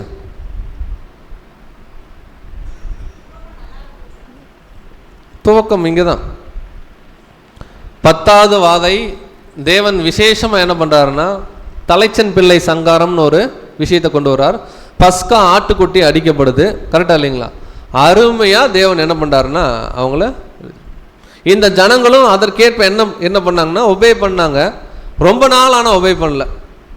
வனாந்தர பிரயாணம் வராங்க, அங்கங்கே பிரச்சனை பண்ணுவாங்க. தேவன் என்ன வேணுமோ என்ன பண்ணார்? கொடுத்தார். இந்த இஸ்ரேல் ஜனங்களுடைய வாழ்க்கையும் ஒரு கீழ்ப்படிதெல்லாம் ஆரம்பிச்சுது. அவங்க நினச்சிருந்தா ஆட்டுக்குட்டி அடிக்காமல் இருந்திருக்கலாம். அவர் என்ன சொல்கிறது, நாங்கள் என்ன கேட்குறது? அப்படி இல்லை. தேவன் சொன்னால் நம்ம கேட்கணும். ஏன்னா அங்கே பிரச்சனை அவங்களுக்கு. கீழ்ப்படிஞ்சாங்க. துவக்கம் நல்லா இருந்துச்சு. மோசே மலையின் மீது ஃபஸ்ட்டு முறை போயிட்டு வந்து யாத்திராமம் 19:5 கேட்குறார், தேவனுடைய பேச்சை கேட்குறீங்களா அப்படின்னு கேட்டோன்னே ஜனங்கள் அனைவரும் ஏகமாய் நாங்கள் என்ன பண்ணுறோம், கேட்குறோம் அப்படின்னு. அப்போ ஆரம்பத்தில் சவுல் ராஜா மாதிரி இஸ்ரேல் ஜனங்களும் என்னதான் இருந்தாங்கன்னா நல்லா இருந்தாங்க. பட் இமிடியேட்டாக கொஞ்ச நாளுக்கு அப்புறம் என்னாச்சு வாசிக்கலாம். சவுல் லைஃப்பில் போனால் கண்டுபிடிச்சிடலாம். 1 சாமுவேல் 13ஆம் அதிகாரம் 5ஆம் வசனம். 1 சாமுவேல் 13ஆம் அதிகாரம் 5ஆம் வசனம். பெலிஸ்தர் இஸ்ரேலோடு யுத்தம் பண்ணும்படி 30,000 ரதங்களோடும் 6,000 குதிரை வீரரோடும் கடற்கரை மணலத்தனை ஜனங்களோடும் கூடிக்கொண்டு வந்து பெத்தாவேலுக்கு கீழான மிக்மாசிலே பாளையம் இறங்கினார்கள். ஸோ நெக்ஸ்ட் பிரச்சனை என்னன்னா பெலிஸ்தியர்களோட என்ன, பெலிஸ்தியரோட தான் லைஃப் லாங் பிரச்சனை இருந்துச்சு கடைசி வரைக்குமே. அடுத்து பெலிஸ்தியர்களோட ப்ராப்ளம் வருது. சவுல் இந்த இடத்துல எந்த ஒரு ரெஸ்பான்சிபிலிட்டி என்ன பண்ணலன்னா, ஹிஸ்ட்ரி நீங்கள் படித்து பார்த்தீங்கன்னா எடுத்துருக்க மாட்டார். நீங்கள் 1 சாமுவேல் 13:6 13:7 நீங்கள் படிச்சிங்கன்னா அப்படி தான் இருக்கும். பட் இந்த இடத்துல சவுல் பண்ணுற ஒரு பெரிய மிஸ்டேக் என்னென்னா, சாமுவேல் வந்து சொல்லியிருப்பார், நான் வர்ற வரைக்கும் நீங்கள் என்ன பண்ணுங்க, காத்திருங்க அப்படிம்பார். ஆனால் சவுல் ராஜா இங்கே என்ன தவறு பண்ணுவார்னா, சாமுவேல் சவுலை பார்க்க வர்றதுக்கு முன்னாடியே இல்லைங்களா இவர் பலி செலுத்த ஆரம்பிச்சிருவார். உடனே சாமுவேல் ராஜா வந்து சொல்லுவார், சாமுவேல் தீர்க்கதரிசி சொல்லுவார், புத்தியீனமாய் செய்தீர். அப்போ ஆரம்பம் நல்லா இருக்கு, தாழ்மையான இருதயத்தில் தான் ஆரம்பம்.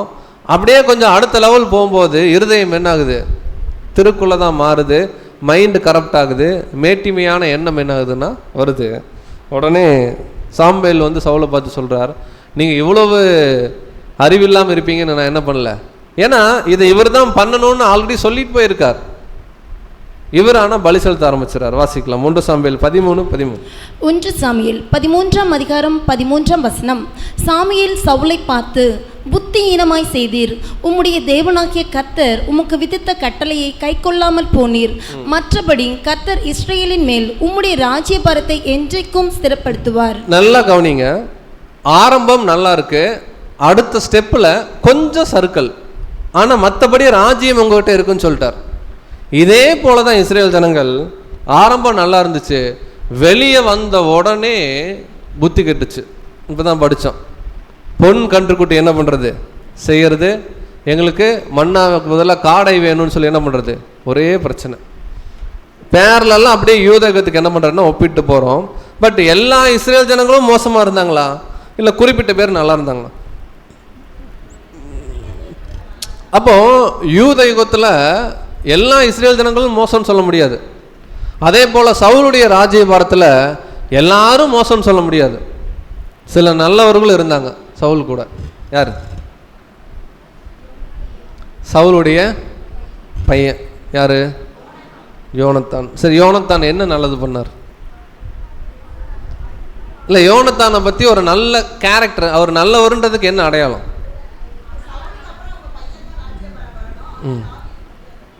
ஸோ யோனத்தான் அப்படின்னாலே ஒரு சாக்ரிஃபைஸ் தான் அங்கே ஞாபகம் வரும். ரொம்ப அருமையான கேரக்டரு.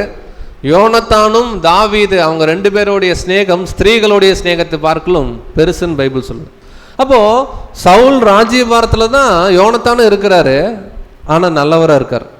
அதே போல தான் ஒட்டுமொத்த இஸ்ரேல் ஜனங்கள் வாழ்க்கையில் எல்லாருமே மோசமானவங்க கிடையாது, சில நல்லவர்களும் என்ன பண்ணியிருக்காங்க, இருந்திருக்காங்க. இவங்க நம்ம எப்படி ஒப்பிடுறோம்னா, பழைய ஏற்பாட்டு காலத்து நீதிமான்கள், ஏன்ஷியன்ட் ஒர்த்திஸ், முற்பிதாக்கள் அப்படின்னு நம்ம மொத்தமாக சொல்லுவோம் இல்லைங்களா? அந்த எல்லா முற்பிதாக்களுக்கும் அடையாளமாக இங்கே யார் இருக்காங்கன்னா சவுலோடைய ராஜ்யத்தில் யோனத்தான் இருக்கார். ஸோ வாசிக்கலாம் 1 சாமுவேல் 13ஆம் அதிகாரம் 14ஆம் வசனம். 1 சாமுவேல் 13ஆம் அதிகாரம் 14ஆம் வசனம். இப்போதோ உம்முடைய ராஜ்யபாரம் நிலை நிற்காது. கர்த்தர் தம்முடைய இருதயத்திற்கு ஏற்ற ஒரு மனுஷனை தமக்கு தேடி அவனை கர்த்தர் தம்முடைய ஜனங்கள் மேல் தலைவனாக இருக்க கட்டளையிட்டார்.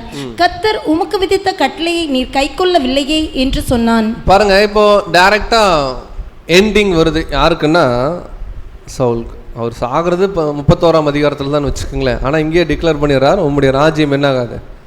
ஸோ இப்போ நல்லா கவனிங்க, இதே போல தான் இஸ்ரேல் ஜனங்கள் லைஃபும் ஆரம்பம் நல்லா இருந்துச்சு, அப்புறம் கீழ்ப்படியாமல் போனாங்க. ஆனாலும் தேவன் கொஞ்சம் டைம் கொடுத்தார், புதிய ஏற்பாடு காலம் வரைக்கும் டைம் கொடுத்தார். முடியலன்னு தான் அங்கே என்ன பண்ண எடுத்துட்டார். ஆனால் எல்லா யூதர்களும் மோசமானவர்களாம் இல்லை. அங்கே விசேஷமாக யோனத்தான் மாதிரி சில முற்பிதாக்கள் அருமையாக பழைய ஏற்பாட்டு காலத்தில் இருந்திருக்காங்கன்னு நம்ம பார்க்கணும். இப்போ கேள்வி என்ன அப்படின்னா, சவுல் மரிச்சார்ல, சவுல் மரிக்கும் போதே யாரும் மரிச்சா? நீங்கள் அப்படியே நீங்கள் பேரலலுக்கு வாங்க, கொஞ்சம் கனெக்ட் ஆகுங்க சப்ஜெக்டில். சவுல் மரிக்கும் போதே யோனத்தான் மரிக்கிறாரு. நல்லா கவனிங்க, சவுல் மரிக்கும் போதே யோனத்தான் மரிக்கிறாரு. ஆனால் அவங்க 2 பேரும் மரிக்கிறதுக்கு கொஞ்சம் முன்னாடியே தாவீது பிக்சருக்குள்ளே என்ன பண்ணுறார், வர்றார். ஸோ எப்படி சவுல் மரிச்சார்? ஹிஸ்ட்ரி தான் நான் சொல்கிறேன். ஆக்சுவலாக ஆல்மோஸ்ட் பெலிஸ்தியர்களில் ஒப்பு கொடுக்கப்பட்டாங்க. விருத்த சேதனம் இல்லாதவன் என்ன பண்ணக்கூடாது, கொல்லக்கூடாதுன்னு சொல்லி தன் கூட இருக்கிறவர் நீ என்ன பண்ணு என்னை கொன்றுன்னா அவரு பயப்பட்டு அப்புறம் இவரே என்ன பண்ணார்னா ஈட்டியை வச்சு அந்த மேலே விழுந்துடுறார், சூசைட் மாதிரி பண்ணிக்கிறார்.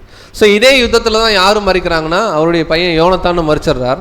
ஆனால் இவங்க 2 பேரும் மறிக்கிறதுக்கு கொஞ்சம் முன்னாடி பிக்சருக்குள்ளே யார் வந்துடுறாங்கன்னா தாவீது வர்றார். சரி, இப்போ தாவீதுடைய வாழ்க்கை எத்தனை வருஷம்?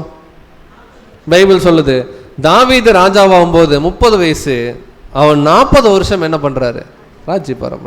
இப்போ நல்லா நீங்கள் அந்த சார்ட்டை பாருங்க. யூதயுகம் முடிஞ்ச பிறகு சுவிசேஷ யுகம் ஆரம்பிக்குதா, யூதயுகம் முடியவே சுவிசேஷ யுகம் ஆரம்பிச்சிருதா? அந்த வளையத்தை நீங்கள் பார்த்தீங்கன்னா கண்டுபிடிக்கலாம். ஓகே. இப்போ என்ன நம்ம சொல்ல வரோம்னா, ஒரு யுகம் முடிஞ்சு ஃபுல் ஸ்டாப் வச்சு இன்னொரு யுகம் ஆரம்பிக்காது. ஒரு யுகம் முடியும் போதே இட் இஸ் அன் ஓவர்லாப்பிங் பீரியட்னு சொல்லுவாங்க. இன்னொரு யுகம் அதுக்கு முன்னாடி என்ன இருக்கும், ஆரம்பிச்சிருக்கும். அப்போ சுவிசேஷ யுகம் முடியறதுக்கு முன்னாடியே மனம் திரும்புங்கள் பரலோக ராஜ்யம் சமீபத்திருக்குது அப்படிங்கிற சத்தம் என்ன ஆயிடுச்சு, புதிய ஏற்பாட்டு காலத்தில் கேட்டுருச்சு.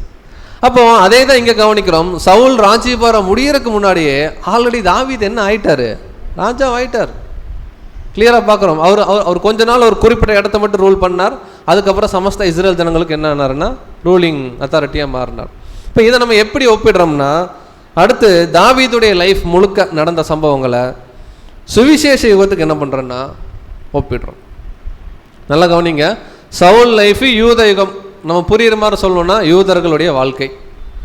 தாவீது லைஃபு சுவிசேஷ யுகம், புரியுற மாதிரி சொல்லணும்னா கிறிஸ்தவர்களாகிய நம்முடைய வாழ்க்கை, புதிய ஏற்பாடும் அப்படின்னு கூட எடுத்துக்கலாம். இப்போது தாவீதுக்கு நடந்த எல்லா விஷயங்களும் புதிய ஏற்பாட்டில் என்ன இருக்கணும், நடந்திருக்கணும். அதில் ரொம்ப எளிமையாக சொன்னோம்னா, இந்த 40 வருஷம் எப்படி சவுலுடைய லைஃபு இஸ்ரேல் ஜனங்களுக்கு சோதனை காலமோ, தாவீதுடைய 40 வருஷத்தை எங்கே ஒப்பிடுறோம்னா புதிய ஏற்பாட்டு காலத்தில் கிறிஸ்துவுக்கு பின்னடையார்களா கிறிஸ்தவர்களா வந்த நம்ம எல்லாருக்கும் இது என்னவா இருக்குது, சோதனை காலம். இப்போ நமக்கு சோதனை காலமே இல்லையா? இந்த சுவிசேஷ முழுக்க யாரெல்லாம் சத்தியத்துக்குள்ளே வராங்களோ எல்லாருக்கும் டெஸ்ட்டு. அப்போ எப்போ பிரதர் ரிசல்ட்டுனா உயிர் தெழுதலில் ரிசல்ட். அது வரைக்கும் சாகர் வரைக்கும் நமக்கு என்ன தான் டெஸ்ட்டுன்னு பார்க்குறோம். வாசிக்கலாம் 1 சாமுவேல் 18ஆம் அதிகாரம் 1ஆம் வசனம். 1 சாமுவேல் 18ஆம் அதிகாரம் 1ஆம் வசனம். அவன் சவுலோடு பேசி முடிந்த பின்பு யோனத்தானுடைய ஆத்துமா தாவீதின் ஆத்துமாவோடே ஒன்றாய் இசைந்திருந்தது. யோனத்தான் அவனை தன் உயிர் போல சிநேகித்தான். பாருங்க, இப்போ சில கனெக்டிங் வேர்ஸ் மட்டும்தான் நம்ம கொடுக்குறோம், அதனால நீங்கள் கூர்ந்து கவனிச்சாதான் புரியும். இப்போ என்ன சொல்கிறாருன்னா, சவுல், யோனத்தான், தாவீது 3 பேருமே இருக்கிறாங்க சமகாலத்தில். ஓகேங்களா? யோனத்தானும் தாவீதும் எப்படி இருக்காங்க, இப்படி இருக்காங்க. இப்போ யோனத்தானை நம்ம யாருக்கு ஒப்பிடுறோம்னா பழைய ஏற்பாட்டு காலத்து நீதிமான்கள், முற்பிதாக்கள் அப்படின்னு சொல்லுவோம். இப்போ இப்போ முற்பிதாக்களுடைய ஆரம்பம் எங்கன்னா ஆபேலிருந்து யோவான் ஸ்தானகன் வரைக்கும் இருக்கு. இப்போ முற்பிதாவாகிய யோனத்தானும் தாவீதுக்கு அடையாளமாக இருக்கிறது யாருன்னா கர்த்தராகிய இயேசு கிறிஸ்து, சபை. ஓகேங்களா? இவங்க ரெண்டு பேரும் எப்படி இருக்காங்களா ரொம்ப க்ளோஸாக. இதை எப்படி உருவகப்படுத்தலாம் அப்படின்னு கேட்டிங்கன்னா, புதிய ஏற்பாட்டு காலத்தில் கடைசி முற்பிதாவாக இருந்த யோவான் ஸ்தானகன் இயேசு கிறிஸ்துவை மீட் பண்ணும்போது, அவருக்கு ஞானஸ்தானம் கொடுக்கும்போது யோனத்தானும் தாவீது சந்திக்கிற காட்சி தான். என்ன சொன்னாருன்னா, நான் உங்ககிட்ட பேப்டிசம் வாங்க இருக்க, நீங்கள் என்கிட்ட வாங்கலாமா அப்படின்னு கேட்டோன்னே இயேசு கிறிஸ்து ஒரு வார்த்தை சொல்லுவார் யோவான் ஸ்தானகிட்ட, இப்பொழுது எனக்கு இடம் கொடு, எல்லா நீதியையும் நிறைவேற்றுவது. அவர் பயன்படுத்துகிற வார்த்தை நமக்கு ஏற்றதாக இருக்கும் அப்படின்னாரு. அப்படின்னா அங்கே என்ன சொல்ல வர்றாருன்னா, யோவான் ஸ்தானகன் நீங்கள் புரிஞ்சுக்குங்க, இப்போ நான் பேப்டிசம் எடுக்கலைன்னா தேவ திட்டம் என்ன ஆகாது, நகராதுன்னு ஒரு நல்ல அண்டர்ஸ்டாண்டிங் இருந்துச்சு. அதே போல் தான் ராஜ்யத்தில் சபை வகுப்பாக இருக்கும், பூமியில் இருக்கக்கூடிய முற்பிதாக்கள் வகுப்பாக இருக்கும், ஒரு கிளியர் அண்டர்ஸ்டாண்டிங் என்ன இருக்கும். சரி, இவங்க ரெண்டு பேரும் நல்லா இருந்தாங்க. சவுலுக்கும் தாவீதுக்கும் எப்படி இருந்துச்சு? சவுல் தாவீது ரொம்ப ஃப்ரெண்ட்ஸா? சவுல் வேலையே என்னன்னா தாவீது என்ன பண்ணும், கொலை பண்ணும். அப்போ யூதர்களுடைய வம்சத்திலேயே வந்த ஒரு யூத வகுப்பார் கர்த்தராகிய இயேசு கிறிஸ்துவை ரொம்ப வெறுத்தாங்க. அவர் எப்போ கிடைச்சாலும் அவர் என்ன பண்ணணும், கொலை பண்ணணும்னு பிளான் பண்ணாங்க. பாருங்க, இன்னும் யூதேகம் முடியல. ஏன்னா பரிசேயர்கள் சதுசேயர்கள் யூதேகத்தில் தான் இருக்கிறாங்க. ஆனால் புதிய ஏற்பாடு ஆரம்பிச்சிருச்சு. ஏன்னா ஓவர்லாப்பிங். இன்னும் சுவிசேஷகம் முழுவதும் ஆரம்பிக்கல. ஆனால் இயேசு கிறிஸ்து என்ன பண்ணிட்டார், ஆல்ரெடி வந்துட்டார். இந்த யூதர்களாக இருந்த பரிசேயர்கள் சதுசேயர்கள் போன்றவர்கள் அறவே இயேசு கிறிஸ்துவை வெறுத்தாங்க. எப்படி சவுல் தாவீதை கொலை பண்ண எப்படா டைம் கிடைக்குன்னு தேடிட்டு இருந்தாரோ, அதே மாதிரி இந்த புதிய ஏற்பாட்டு காலத்தில் வாழ்ந்த பரிசேயர்கள் சதுசேயர்கள் அவர் பேச்சில் குற்றம் குடியிருக்க என்ன பண்ணாங்க, முயற்சி பண்ண. அப்படி இருந்தும் நம்முடைய ஆண்டவர் அருமையாக வாழ்ந்து மறித்து புதிய ஏற்பாட்டு காலத்தில் சுவிசேஷ யுகத்துக்கு ஒரு அருமையான துவக்கத்தை என்ன பண்ணாருன்னா கொடுத்தார். நமக்குள்ள ஒரு நம்பிக்கை கொடுத்தார், நீங்களும் கஷ்டப்பட்டு மறிச்சிங்கன்னா உயிர் தெழுவீங்க அப்படின்னு. ஸோ அப்படி அவர் உயிர் தெழும்போது கூட திரும்ப ஒரு 40 அங்கே என்ன பண்ணார், பயன்படுத்துகிறார். வாசிக்கலாம். அப்போஸ்தலர் 1ஆம் அதிகாரம் 3ஆம் வசனம். அப்போஸ்தலர் 1ஆம் அதிகாரம் 3ஆம் வசனம். அவர் பாடுபட்ட பின்பு 40 நாள் அளவும் அப்போஸ்தலருக்கு தரிசனமாகி தேவனுடைய ராஜ்யத்துக்குரியவைகளை அவர்களுடனே பேசி அநேகம் தெளிவான திருஷ்டாந்தங்களினாலே அவர்களுக்கு தம்மை உயிரோடு இருக்கிறவராக காண்பித்தார். பாருங்க, இங்கேயும் ஒரு 40 வருது. இப்போ இந்த 40ன்றது சோதனை காலம்னு முடிவு பண்ணிட்டோம், கரெக்டுங்களா? இப்போ இங்கே யாருக்கு சோதனை காலம்? நமக்கு. நீங்கள் அந்த பேக்ரவுண்டோட நமக்கு கம்ப்ளீட்டாக நமக்கு சோதனை காலம் தான், மாற்றுக்கிறதே இல்லை. சப்ஜெக்டே சோதனை காலமாக கூட இருக்கலாம். ஓகேங்களா? இந்த 40ன்றது கரெக்ட். அந்த 11 அப்போஸ்தலர்கள் இருந்தாங்க பாருங்க உயிரோட, அவர்களை சேர்ந்த சீஷர்கள் இருந்தாங்க பாருங்க. இவங்க எல்லாருடைய விசுவாசமும் விசேஷமாக இந்த 40 நாள் சோதிக்கப்படுது.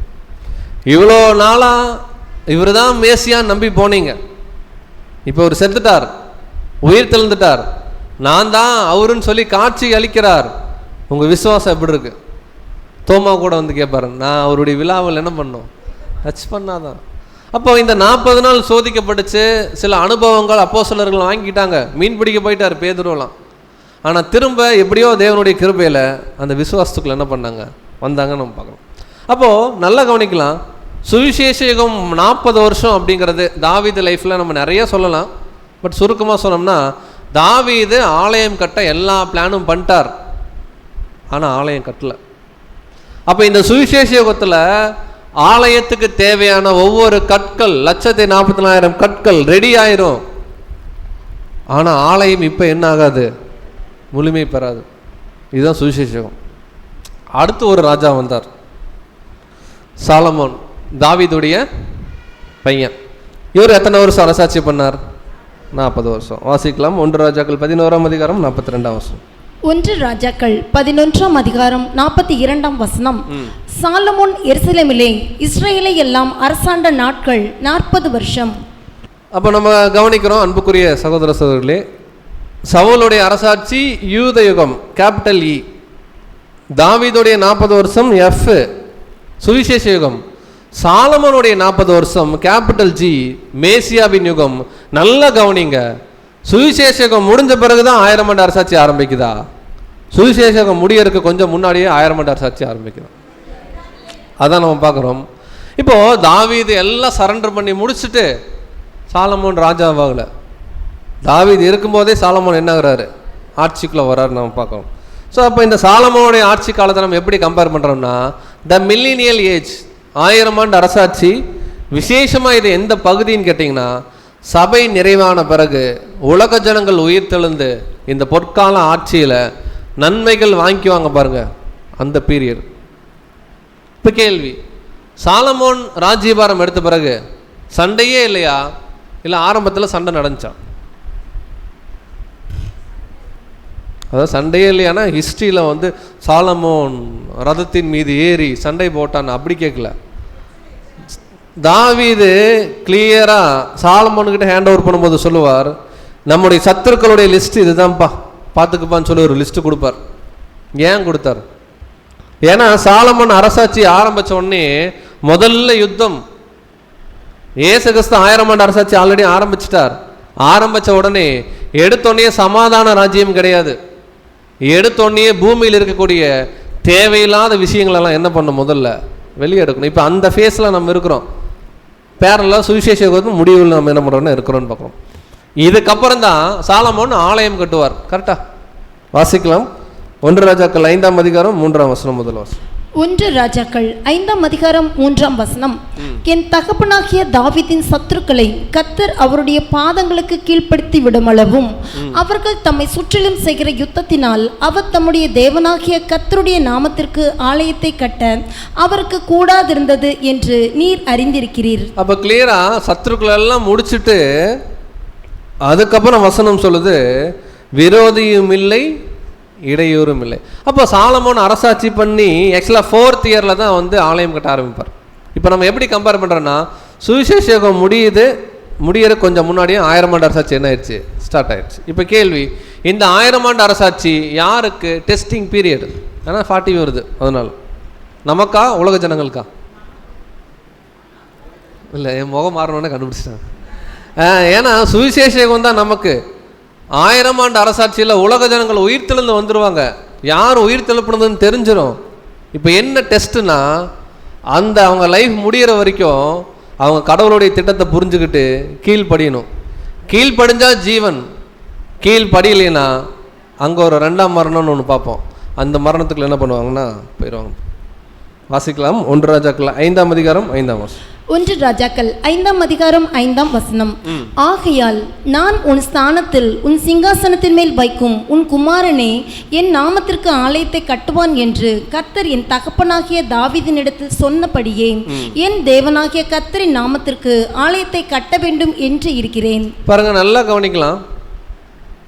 தாவீது காலத்தில் ஆலயத்துக்கு தேவையான பொருள் எல்லாம் ரெடியாச்சு. அதே தான் சுவிசேஷ யுகத்தில் சபைக்கு தேவையான எல்லா விஷயம் ரெடி ஆயிரும். சபை மெம்பர் எலெக்ட் ஆயிடுவாங்க. ஆனால் சபை புதிய எருசலேம் மணவாட்டி வகுப்பார் கம்ப்ளீட்டாக எப்போ தான் அந்த ரூலிங் இங்கே வரும்னா, சாலமோன் கிங்ஷிப் கொடுக்கும்போது. அந்த கிங்ஷிப் என்ன அப்படிங்கிறதுனா, ஒட்டுமொத்த உலக ஜனங்களும் உயிர் தெழுந்த பிறகு தான் இந்த விஷயம் என்ன ஆகும்னா நடக்கும். அதான் சொல்கிறார், இந்த 40 வருஷம், இந்த 1000 ஆண்டு அரசாட்சின்ற காலப்பகுதி உலக ஜனங்களுக்கு என்னவா இருக்குன்னா, உயிர் தெழுந்த உடனே டெஸ்ட்டு. என்ன ஒரே பெனிஃபிட்னா, அங்கே சாத்தான் இருக்க மாட்டாப்புல. ஆனால் அவங்க பழைய மைண்டை என்ன பண்ணணும், கலைக்கணும். ஒரு கேள்வி கேட்குறேன் நம்முடைய புரிந்து கொள்ளுதலுக்கா. உலக ஜனங்கள் உயிர் தெழும்போது பழைய எண்ணத்தோடு எழுந்து வருவாங்களா, பழைய எண்ணமெல்லாம் வந்து அழிச்சிருவாரா தேவன்? அவ்வளோதான். அப்போ என்ன பிரதர் டெஸ்ட்டுன்னா, அந்த பழைய எண்ணத்தை ஓவர் கம் பண்ணுறது தான் டெஸ்ட். மூட நம்பிக்கை இருந்திருக்கும், அவ்விசுவாசம் இருந்திருக்கும், கடவுள் மேலே பக்தி இல்லாமல் இருந்திருக்கும். திடீர்னு உயிர் தெழுந்தோன்னா இவர் தான் கடவுள்னு சொன்னால் முதல்ல நம்பணும். அதுதான் டெஸ்ட்டு. அடுத்து எப்படி எனக்கு உயிர் வந்துச்சுன்னு சொன்னால், பாருங்கள், இயேசு கிறிஸ்து தான் உங்களுக்காக உயிர் கொடுத்தாங்கன்னு சொல்லுவாங்க. அதை அவங்க என்ன பண்ணணும், நம்பணும். சபை யாருன்னு சொல்லுவாங்க, நம்பணும். அப்படின்னா நம்பி கீழ்ப்படிஞ்சு உத்தமமாக இருக்கிறவங்க மட்டும்தான் இந்த டெஸ்ட்டில் என்ன பண்ண முடியும்னா பாஸ் பண்ண முடியும். இது நிறைய வசனங்கள் பார்க்குறோம். வெளிப்படுத்தல் 22:14 கூட சொல்கிறார், உலக ஜனங்களுக்கு அவருடைய கற்பனைகளின்படி யார் செய்கிறாங்களோ. இன்றைக்கும் அதே டெஸ்ட்டு தான், நாளைக்கு உலக ஜனங்களுக்கு அதே டெஸ்ட் தான். யார் வசனம் சொல்கிறபடி செய்கிறாங்களோ அவங்க தான் யாருங்க? பாக்கியவான். அப்படி கீழ்படியலைன்னா கடைசியாக அந்த கோகு மாகோகோட விஷயத்தை நம்ம பார்ப்போம் ரெவல்யூஷனில். சாத்தான் காவலிருந்து கட்டவிழ்த்து விடப்படும் போது கம்ப்ளீட்டாக கீழ்படியாதவர்கள் டிசீவிங்குள்ளே என்ன பண்ணுவாங்க? போயிடும். பாடத்தை நான் ரீகால் பண்ணுறேன், இப்போ கன்க்ளூஷன் பண்ணிக்கலாம். ஃபஸ்ட்டு 40ன்றது எங்கே அப்படின்றத கொஞ்சம் அப்படியே பைபிள்லேருந்து டச் பண்ணோம். எங்கெங்கிருந்து ஆரம்பித்தோம்? 40 நீங்கள் சொல்லலை என்றால் திரும்ப முதல்ல இருந்து. எவ்வளோ சத்தம், வீட்டில் போய் சமைக்கணும் பிரதர். ஃபஸ்ட்டு 40 விசேஷமாக நோவாக்கு என்னன்றது நீங்கள் புரிஞ்சுங்க. நோவா காலத்தில் டெஸ்ட்டு. அடுத்து கர்த்தராகிய இயேசு கிறிஸ்து வாழ்க்கையிலையும் 40 இருந்துச்சு. அப்படியே நேரம் இந்த பக்கம் வந்தோம். எலியாவுடைய வாழ்க்கையிலையும் 40 நாள் இருந்துச்சு. மோசேவுடைய டைம்லேயும் 40, இஸ்ரேல் ஜனங்களுடைய வாழ்க்கையிலையும் 40, கோலியாத்துடைய அந்த அவர் வந்து நிற்கிற டைமும் 40, அடுத்து சவுல், தாவீது, சாலமோன் 3 பேரும் 40 இயர்ஸ். இது எல்லாமே எடுத்து பார்க்கும்போது எல்லாமே சோதனை காலம்தான். இதில் ஒரு தீர்க்க தரிசன கோணம் என்னென்னா, சவுல் 40 வருஷம் சவுலுக்கு மட்டும் டெஸ்ட் இல்லை, அதுக்கு இணையாக இருந்த யூத யுகம், யூதர்கள் வாழ்க்கையிலேயே டெஸ்ட்டு. சவுல் நல்லா இருந்த மாதிரி ஆரம்பத்தில் நல்லா இருந்தாங்க, ஆனால் போக போக சோரம் போயிட்டாங்க சவுல் மாதிரியே. அடுத்த சுவிசேஷ யுகம் தாவீதுடைய 40 இயர்ஸ்க்கு. தாவீது எப்படி ஆரம்பித்தாரோ அதே மாதிரி ஆரம்பித்தார். தாவீதுக்கு எப்படி நிறைய டெஸ்ட் இருந்துச்சோ அந்த மாதிரி சபைக்கும் நிறைய அனுபவங்கள் இருக்கும். ஆனால் கர்த்தருடைய இருதயத்துக்கு ஏற்றவங்கன்னு பேர் கடைசி என்ன பண்ணிடுவாங்க? சபை வாங்கிடுவாங்க. அடுத்து சாலமோனுடைய 40 வருஷம்.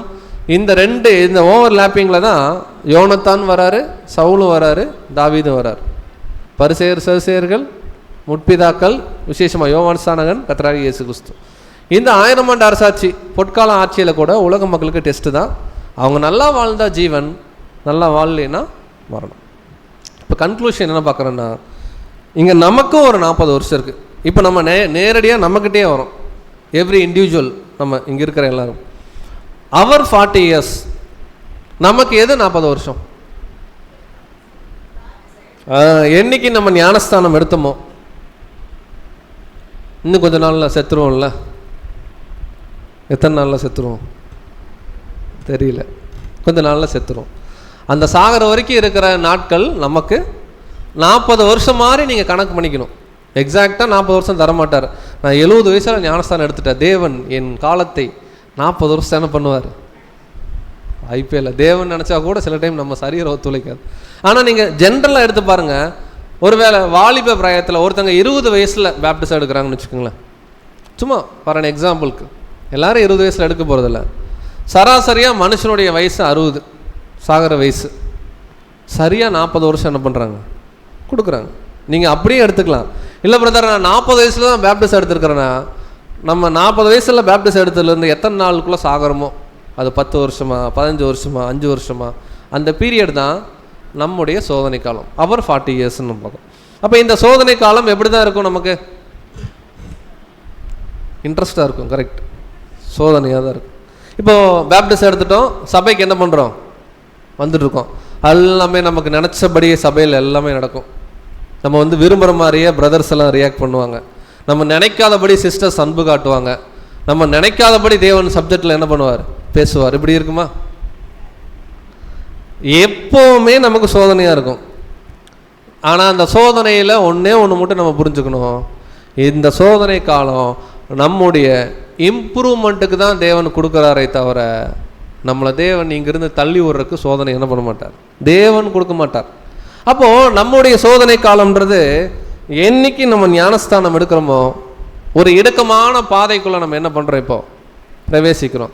இப்போ நமக்கு என்னெல்லாம் பிரச்சனை வரும்னு சொல்லுங்கள். ஞானஸ்தானம் எடுத்த பிறகு பழைய சொந்தங்களோட நம்மளால் இயல்பாக பழக முடியாது, சும்மா ஒரு ஃபார்மாலிட்டிக்கு பழகுவோம். பழைய ஃப்ரெண்ட்ஸ் அண்ட் ஃபேமிலிஸோடு நம்மளால் என்ன பண்ண முடியாது? இயல்பாக பழக முடியாது. சத்தியத்தில் இருக்கக்கூடிய சகோதர சகோதரர்களோடு நமக்கு என்ன பண்ணுவோம்? ரொம்ப நெருக்கங்கள் வரும். நெருக்கங்கள் வரும்போது சில மனஸ்தாபங்கள் அடுத்து என்ன பண்ணும்? வரும். அப்போ இதெல்லாம் நம்ம என்ன பண்ணுங்க? ஓவர் கம் பண்ணும். இதெல்லாம் ஜெயிச்சு யார் ஒருவர் இறுதியாக கோர்ஸ் முடிக்கிறாங்களோ அப்போ தான் ரிவார்டு. அப்போ நமக்கு இந்த டெஸ்ட் எல்லாம் வரும்போது நம்ம என்ன புரிஞ்சுக்கணுன்னா, இது நம்ம இம்ப்ரூவ்மெண்ட்டுக்கு தேவன் என்ன பண்ணுறார்? இப்போ உதாரணத்துக்கு நம்ம ஒரு நபரை நம்பி இருக்கிறோன்னு வச்சுக்கோங்களேன். அந்த நபர் நம்மளை கொஞ்சம் டவுன் பண்ணிட்டாங்க அப்படின்னா ஒன்று நமக்கு வசனம் ஞாபகம் வரணும், நாசியில் சுவாசம் உள்ள மனுஷனை என்ன பண்ணக்கூடாது. அப்போது எல்லா இடங்கள்லையும் நமக்கு டெஸ்ட் வரும். ஃபேமிலியில் டெஸ்ட் வரும், எக்லீஷியாவில் டெஸ்ட் வரும். வேலை செய்கிற இடத்துல என்ன வரும்? டெஸ்ட் வரும். நாம் எந்த அளவுக்கு தேவனை நம்புகிறோம், எந்த அளவுக்கு தேவனுடைய சத்தியத்தை முதல்ல நம்புகிறோம், அதுக்கப்புறம் தான் நம்ம சகோதரர்கள் சகோதரிகள் குடும்பம். முதல் ப்ரையாரிட்டி தேவன், அவருடைய பிரமாணம். நம்ம அதை நம்புற வரைக்கும் தேவன் போட்டு புரட்டி எடுப்பார் நம்ம லைஃப்பை. டெஸ்ட். ஸோ இந்த இடுக்கமான பாதை, நம்ம உதாரணத்துக்கு கம்பேரிசன், 20 வயசில் ஒருத்தர் பேப்டிஸ்ட் எடுத்துட்டாங்க, ஒரு 40 வருஷம் வாழ்கிறாங்கன்னு வச்சுக்கோங்களேன். இந்த இடுக்கமான பாதையில் அவங்களுக்கு என்னெல்லாம் கிடைக்கும்னா, ஃபஸ்ட்டு அவங்களுக்கு சத்திய அறிவை தேவன் கொடுப்பார். ஏன்னா சத்திய அறிவை ஒருத்தர் கொடுத்துட்டு தான் டெஸ்ட்டுக்குள்ளேயே அனுப்புவார். நம்ம பேசிக் கிளாஸ் படித்து முடிச்சுட்டு தான் தேவன் நமக்கு என்ன பண்ணுறாரு? டெஸ்ட்டை வைக்கிறார். ஃபஸ்ட்டு எஜுகேஷன் கிடைக்கும், அப்புறம் டெஸ்ட் வைப்பார். டெஸ்ட்டுன்றது என்னென்னா, இப்போ நம்ம இருக்கிறோம் பாருங்களேன், இப்போ நம்ம ஒரு வாழ்க்கையை வாழ்ந்துட்டுருக்கோம்ல, இன்னிலிருந்து இன்னொரு 10 வருஷம் வாழ போகிறோன்னு வச்சுக்கோங்களேன். அந்த 10 வருஷம் ப்ரொபேஷனரி பீரியடு. நமக்கு எதுக்கு? நமக்கு ஒரு சென்ட்ரல் கவர்மெண்ட் ஜாப் கிடைக்கும் போது அந்த சென்ட்ரல் கவர்மெண்ட் ஜாப் கன்ஃபர்மேஷன் வாங்கறதுக்கு இந்த பூமியில் ப்ரொபேஷனரி ஒர்க்கர்ஸாக நம்ம இருக்கிறோம். ப்ரொபேஷனரி ஒர்க்கர்ஸாக நம்ம இருக்கும்போது என்னெல்லாம் நம்மக்கிட்ட பார்ப்பாங்க? கேரக்டர். அடுத்து அதே தான் தமிழில் சொல்கிறீங்க, வேறு ஒன்றும் இல்லை. வேறு நம்முடைய சுவிசேஷம். ஓகே, அதாவது ரொம்ப சிம்பிளாக சொல்லணும்னா நம்முடைய ரெஸ்பான்சிபிலிட்டி பார்ப்பாங்களா? இப்போ சொல்லுங்கள், நம்முடைய, நான் புரியறதுக்காக சொல்கிறேன், நமக்கு ஒரு கவர்மெண்ட் வேலை கிடச்சிருச்சு. 1 இயர் என்ன? 1 இயர் என்ன? Probationary work. இந்த 1 இயர் தான் நம்ம மனுஷனாக வாழ போகிற இந்த பூமியில் இருக்கிற வருஷம். இமேஜின் பண்ணிக்கங்க, நம்ம சாகிற வரைக்கும் அதுதான் ப்ரொபேஷனரி. இப்போ இந்த டைமில் நம்மக்கிட்ட என்னெல்லாம் எதிர்பார்ப்பாங்க? ப்ரொபேஷனரி இப்போ கவர்மெண்ட் எடுத்துக்கங்க, என்னெல்லாம் எதிர்பார்க்கும்? லீவு போடாமல் வரணும். இல்லை, நான் சொல்லிடுறேன், ஒரு ஃப்ளோவில் போயிட்டுருக்கேன். லீவு போடாமல் என்ன பண்ணோம்? இப்போ நம்ம பிரதர்ஸே கவர்மெண்ட் ஜாப் ஜாயின் பண்ண பிரதர்ஸ்ட்டை கேட்கும்போது, பிரதர் 1 இயருக்கு கொஞ்சம் என்ன பண்ண முடியாது, நம்ம நினச்சபடியெல்லாம் லீவு போட முடியாது. அடுத்து வேற என்ன? நமக்குன்னு ஒரு வேலை கொடுத்துருப்பாங்க, அந்த வேலையை எந்த அளவுக்கு திறம்பட செய்கிறோம், அதுக்கு ஒரு ஆடிட்டிங் கமிட்டி இருக்கும். அவங்க என்ன பண்ணுவாங்க? ஜஸ்ட்டு நம்மக்கிட்ட சொல்ல மாட்டாங்க, ஆனால் மெஷர் பண்ணுவாங்க. அடுத்து நம்முடைய பஞ்சுவாலிட்டி பார்ப்பாங்களா? எப்போ வேணால் போய்க்கலாம் ஆஃபீஸ்க்கு, நாம் கவர்மெண்ட் வேலைங்க, நான் போகிறதாங்க அப்படின்னு சொல்ல முடியுமா? ஏன்னா அந்த ஃபஸ்ட்டு 1 இயர் என்ன வேணால் நடக்கலாம், நமக்கு அந்த வேலையை என்ன ஆகலாம், கிடைக்காம கூட போகலாம். இப்போ இதெல்லாம் கொண்டு வந்து எங்கே நீங்கள் சூட் பண்ணோன்னா, நம்ம ஞானஸ்தானம் எடுத்ததுலேருந்து சாகர வரைக்கும் ப்ரொபேஷனரி தான். நம்ம யாரும் சபை கிடையாது, அது முதல்ல மைண்டில் என்ன பண்ணிக்கணும்? சபைக்கு வந்துட்டா சபை ஆயிரலாம்னு அர்த்தம் கிடையாது. அதை தேவன் டெஸ்ட் பண்ணுறார். நம்ம எந்த அளவுக்கு சகோதர சகோதரிகள்கிட்ட உண்மையாக இருக்கிறோம், டிரான்ஸ்பரண்ட்டாக இருக்கிறோமா? இங்கே ஒரு சிஸ்டர்கிட்ட நம்ம பேசுகிறோம், ஒரு பிரதர்கிட்ட பேசுகிறோம், இதே தான் ஹாலுக்கு கீழே போய் நின்று பேசுவோமா? இதே தான் வீட்டில் பேசுவோமா? இந்த டிரான்ஸ்பரன்சியை தேவன் பார்ப்பார்.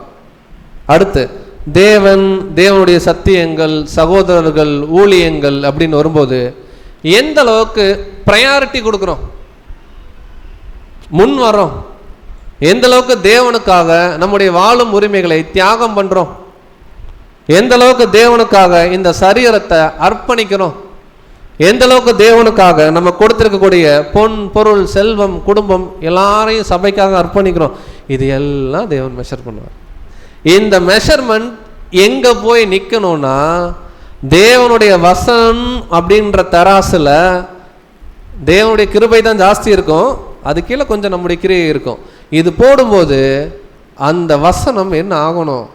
நெட் ஆஃப் ஆகணும், ஈக்குவல் ஆகணும். ஈக்குவலானா நான் சொன்ன வசனமே அவனை கடைசி நாளில் என்ன பண்ணும்?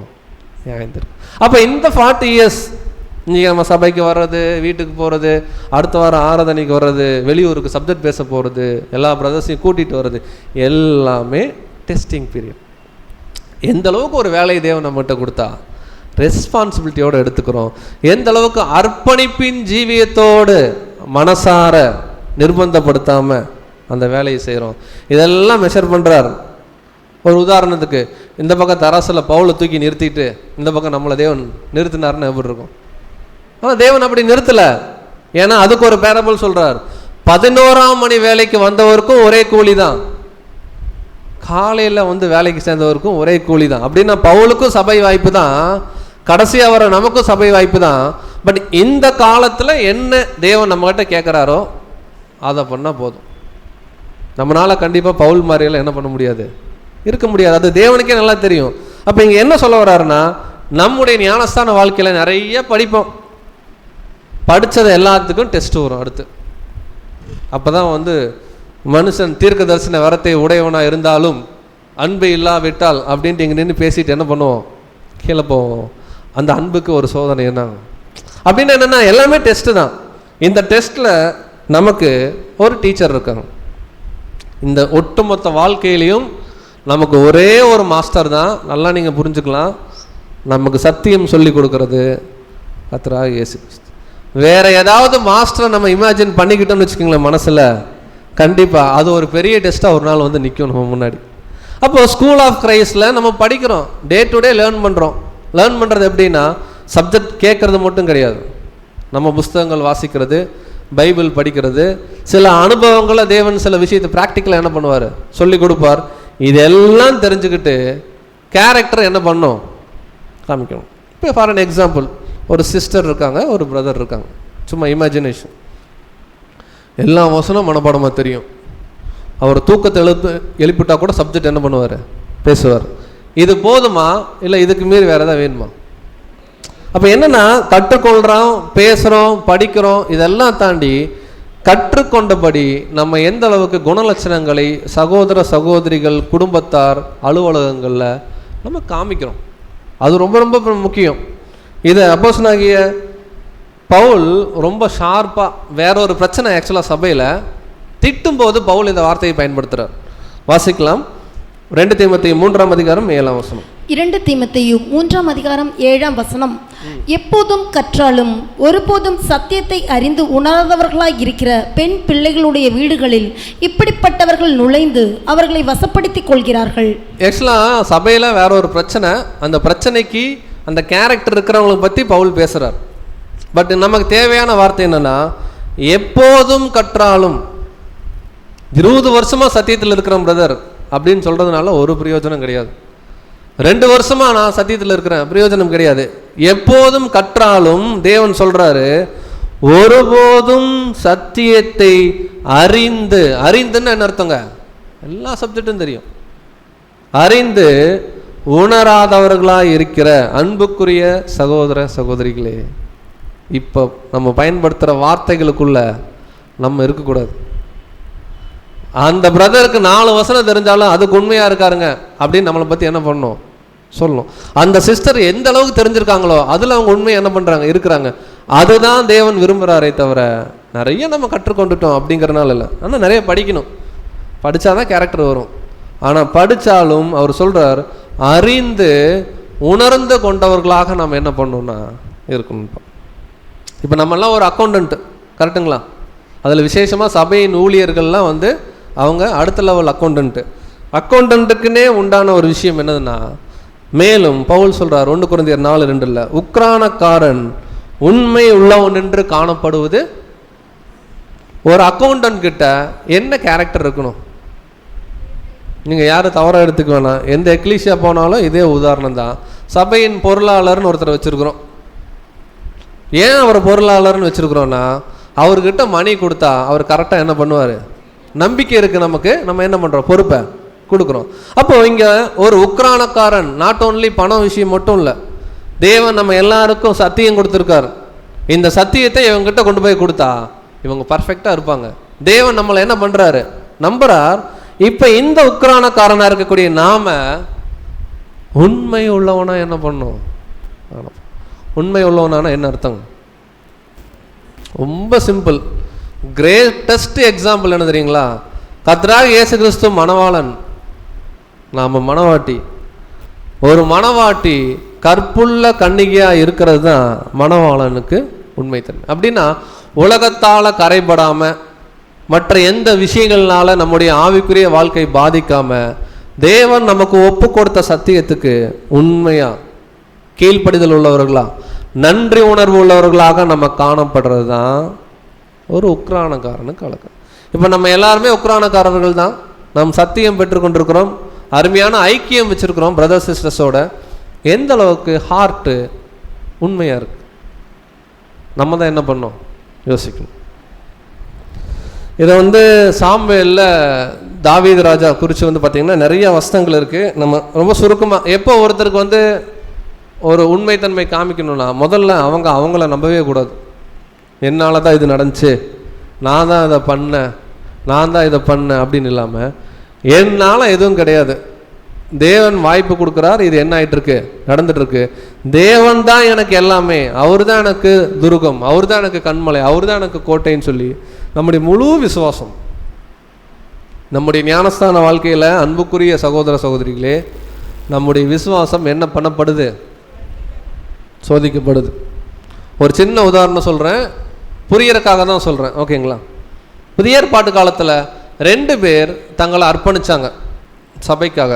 ஒருத்தங்க பர்னபா, இன்னொருத்தங்க அனனியா சப்பீரால். 2 பேரும் அர்ப்பணித்தாங்க, கரெக்டாக இல்லைங்களா? ஆனால் 2 பேருடைய ஹார்ட்டும் ஒரே மாதிரி இல்லை. ஆனால் யார் கண்டுபிடிச்சிட்டான்? இது நாட் ஓன்லி நம்ம சபைக்கு செய்கிற விஷயம் நான் சொல்ல வரல, நம்ம என்னெல்லாம் கடவுளுக்கு பண்ணுறோமோ முழுமையாக இருக்கணும். அந்த முழுமையை தேவன் எதிர்பார்க்கிறார். அதான் உண்மைன்னு சொல்கிறார், அதான் உக்கரானத்துவம்னு சொல்கிறார், கரெக்டாக இல்லைங்களா? அந்த வேலையை செய்யும்போது முழுக்க முழுக்க தேவனை மாத்திரம் நம்ம என்ன பண்ணணும், நம்பணும். இதில் பெஸ்ட்டு உதாரணம் நம்ம சொல்லணும் அப்படின்னு கேட்டிங்கன்னா, பேதுரு எழுதுகிற ஒரு எக்ஸாம்பிள். 2 வசனம் படித்து நம்ம பாடத்தை முடிக்கலாம். 1 பேதுரு 1ஆம் அதிகாரம் 7ஆம் வசனம். 1 பேதுரு 1ஆம் அதிகாரம் 7ஆம் வசனம்.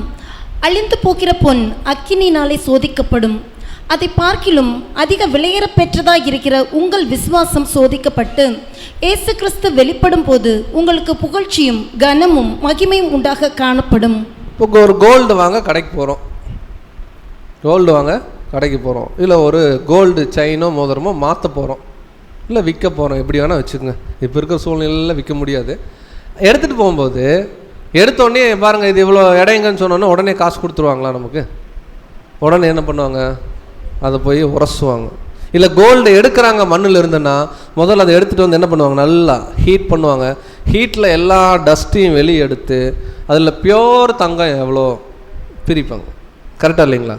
ஒரு சாதாரண ஒரு பொருளுக்கே இவ்வளவு பிரயாசங்கள் பண்ணுறாங்க. இது நாளைக்கு அழிஞ்சிரும், இன்னும் கொஞ்ச நாளில் அந்த தங்கம் என்ன ஆயிரும், அழிஞ்சிரும். ஆனால் இங்கே ஒருத்தர் சபையாக செலக்ட் ஆகிட்டா அவருக்கு இனிமேல் மரணமே கிடையாது, அழியாமை, தாம் ஒருவராய் சாவாமை உள்ளவர்னு சொல்லக்கூடிய பிதாவாகிய தேவனுடைய தன்மைக்கு ஒரு சிஸ்டர் ஒரு பிரதர் இங்கிருந்து போகிறாங்க இந்த பூமியிலிருந்துன்னா டெஸ்ட்டு சாதாரணமாக இருக்குன்னு நினைக்கிறீங்களா? சிவியர் டெஸ்ட் இருக்கும். பவுல் சொன்ன மாதிரி தான் நல்ல போராட்டத்தை நான் என்ன பண்ணேன், போகிறேன். அப்போ கண்டிப்பாக இந்த நம்முடைய ஞானஸ்தான வாழ்க்கையில் நம்முடைய விசுவாசம் பல விதங்களில் சோதிக்கப்படும். அன்புக்குரிய சகோதர சகோதரிகளே, தெளிவாக மைண்ட் என்ன பண்ணிக்கணும், ஃபிக்ஸ் பண்ணிக்கணும். நம்முடைய ஒரே நம்பிக்கை தேவன், நம்முடைய ஒரே நம்பிக்கை தேவனுடைய சத்தியம். இதை 2 நம்ம எந்த அளவுக்கு இறுக பற்றி கொள்கிறோமோ அதுக்கு தகுந்தபடி நமக்கு அடுத்த சகோதரர்கள் சகோதரிகள் சத்தியங்கள் சபை ஐக்கியம் தேவன் இதெல்லாம் குறையே இல்லாமல் கொடுத்துருவார். ஆனால் நம்முடைய ப்ரியாரிட்டி அங்கே மட்டும்தான் ஃபஸ்ட்டு இருக்கணும். ஒரு கோல்டே இப்படி புடமிடுறாங்கன்னா நம்முடைய விசுவாசம் டெஸ்ட்டு வரும். பேசிக் உதாரணம், சண்டே மீட்டிங்கா சொந்தக்காரங்க கல்யாணம் வரும், இது வந்து ரொம்ப பேசிக் டெஸ்ட்டு. நம்ம அதில் பாஸ் பண்ணோம். கல்யாணத்துக்கு மதியானம் போய்க்கலாம், முதல்ல சபைக்கு என்ன பண்ணலாம். ஸோ இந்த மாதிரி நம்ம வளர வளர வளர வளர வளர்ச்சிக்கே உண்டான நிறைய டெஸ்ட்டு நமக்கு என்ன ஆகும்னா வரும். நம்ம ஒன்று புரிஞ்சுக்கலாம், சோதனை காலத்தில் இருக்கிறோம், சோதனை காலத்தில் யோபு மாதிரி இருக்கணும். கரெக்டா? யோபு என்ன சொன்னார் வாசிக்கலாம். யோபு 23ஆம் அதிகாரம் 10ஆம் வசனம். யோபு 23ஆம் அதிகாரம் 10ஆம் வசனம். ஆனாலும் நான் போகும் வழியை அவர் அறிவார், அவர் என்னை சோதித்த பின் நான் பொன்னாய் விளங்குவேன். இந்த ஸ்டேட்மெண்ட் நம்ம சொல்லணும். நான் என்ன பண்ணுறேன், எங்கே போகிறேன், யார் கூட பேசுகிறேன், என்ன சாப்பிட்றேன், எல்லாம் எங்கள் தேவனுக்கு தெரியும். அவர் என்னை சோதிச்சா நான் என்ன பண்ணுவேன், அந்த அளவுக்கு ரொம்ப உறுதியாக விசுவாசமாக எந்த சகோதரி எந்த சகோதரன் சத்தியத்திற்காக உண்மையாக இருக்கிறாங்களோ கண்டிப்பாக இந்த டெஸ்ட்டில் என்ன பண்ணுவாங்க, பாஸ் பண்ணுவோம். இதில் எக்ஸ்ட்ரீம் பாயிண்ட் யோபு ஒன்று பேசினார், இதை நம்ம பேசணும். யோபு இன்னொரு வசனம் பேசியிருக்கார், அவர் என்னை கொன்று போட்டாலும் அவர் மேல் நான் நம்பிக்கையாக இருப்பேன். இமேஜின் பண்ணுங்க அந்த வசனத்தை நம்ம லைஃப்பில்.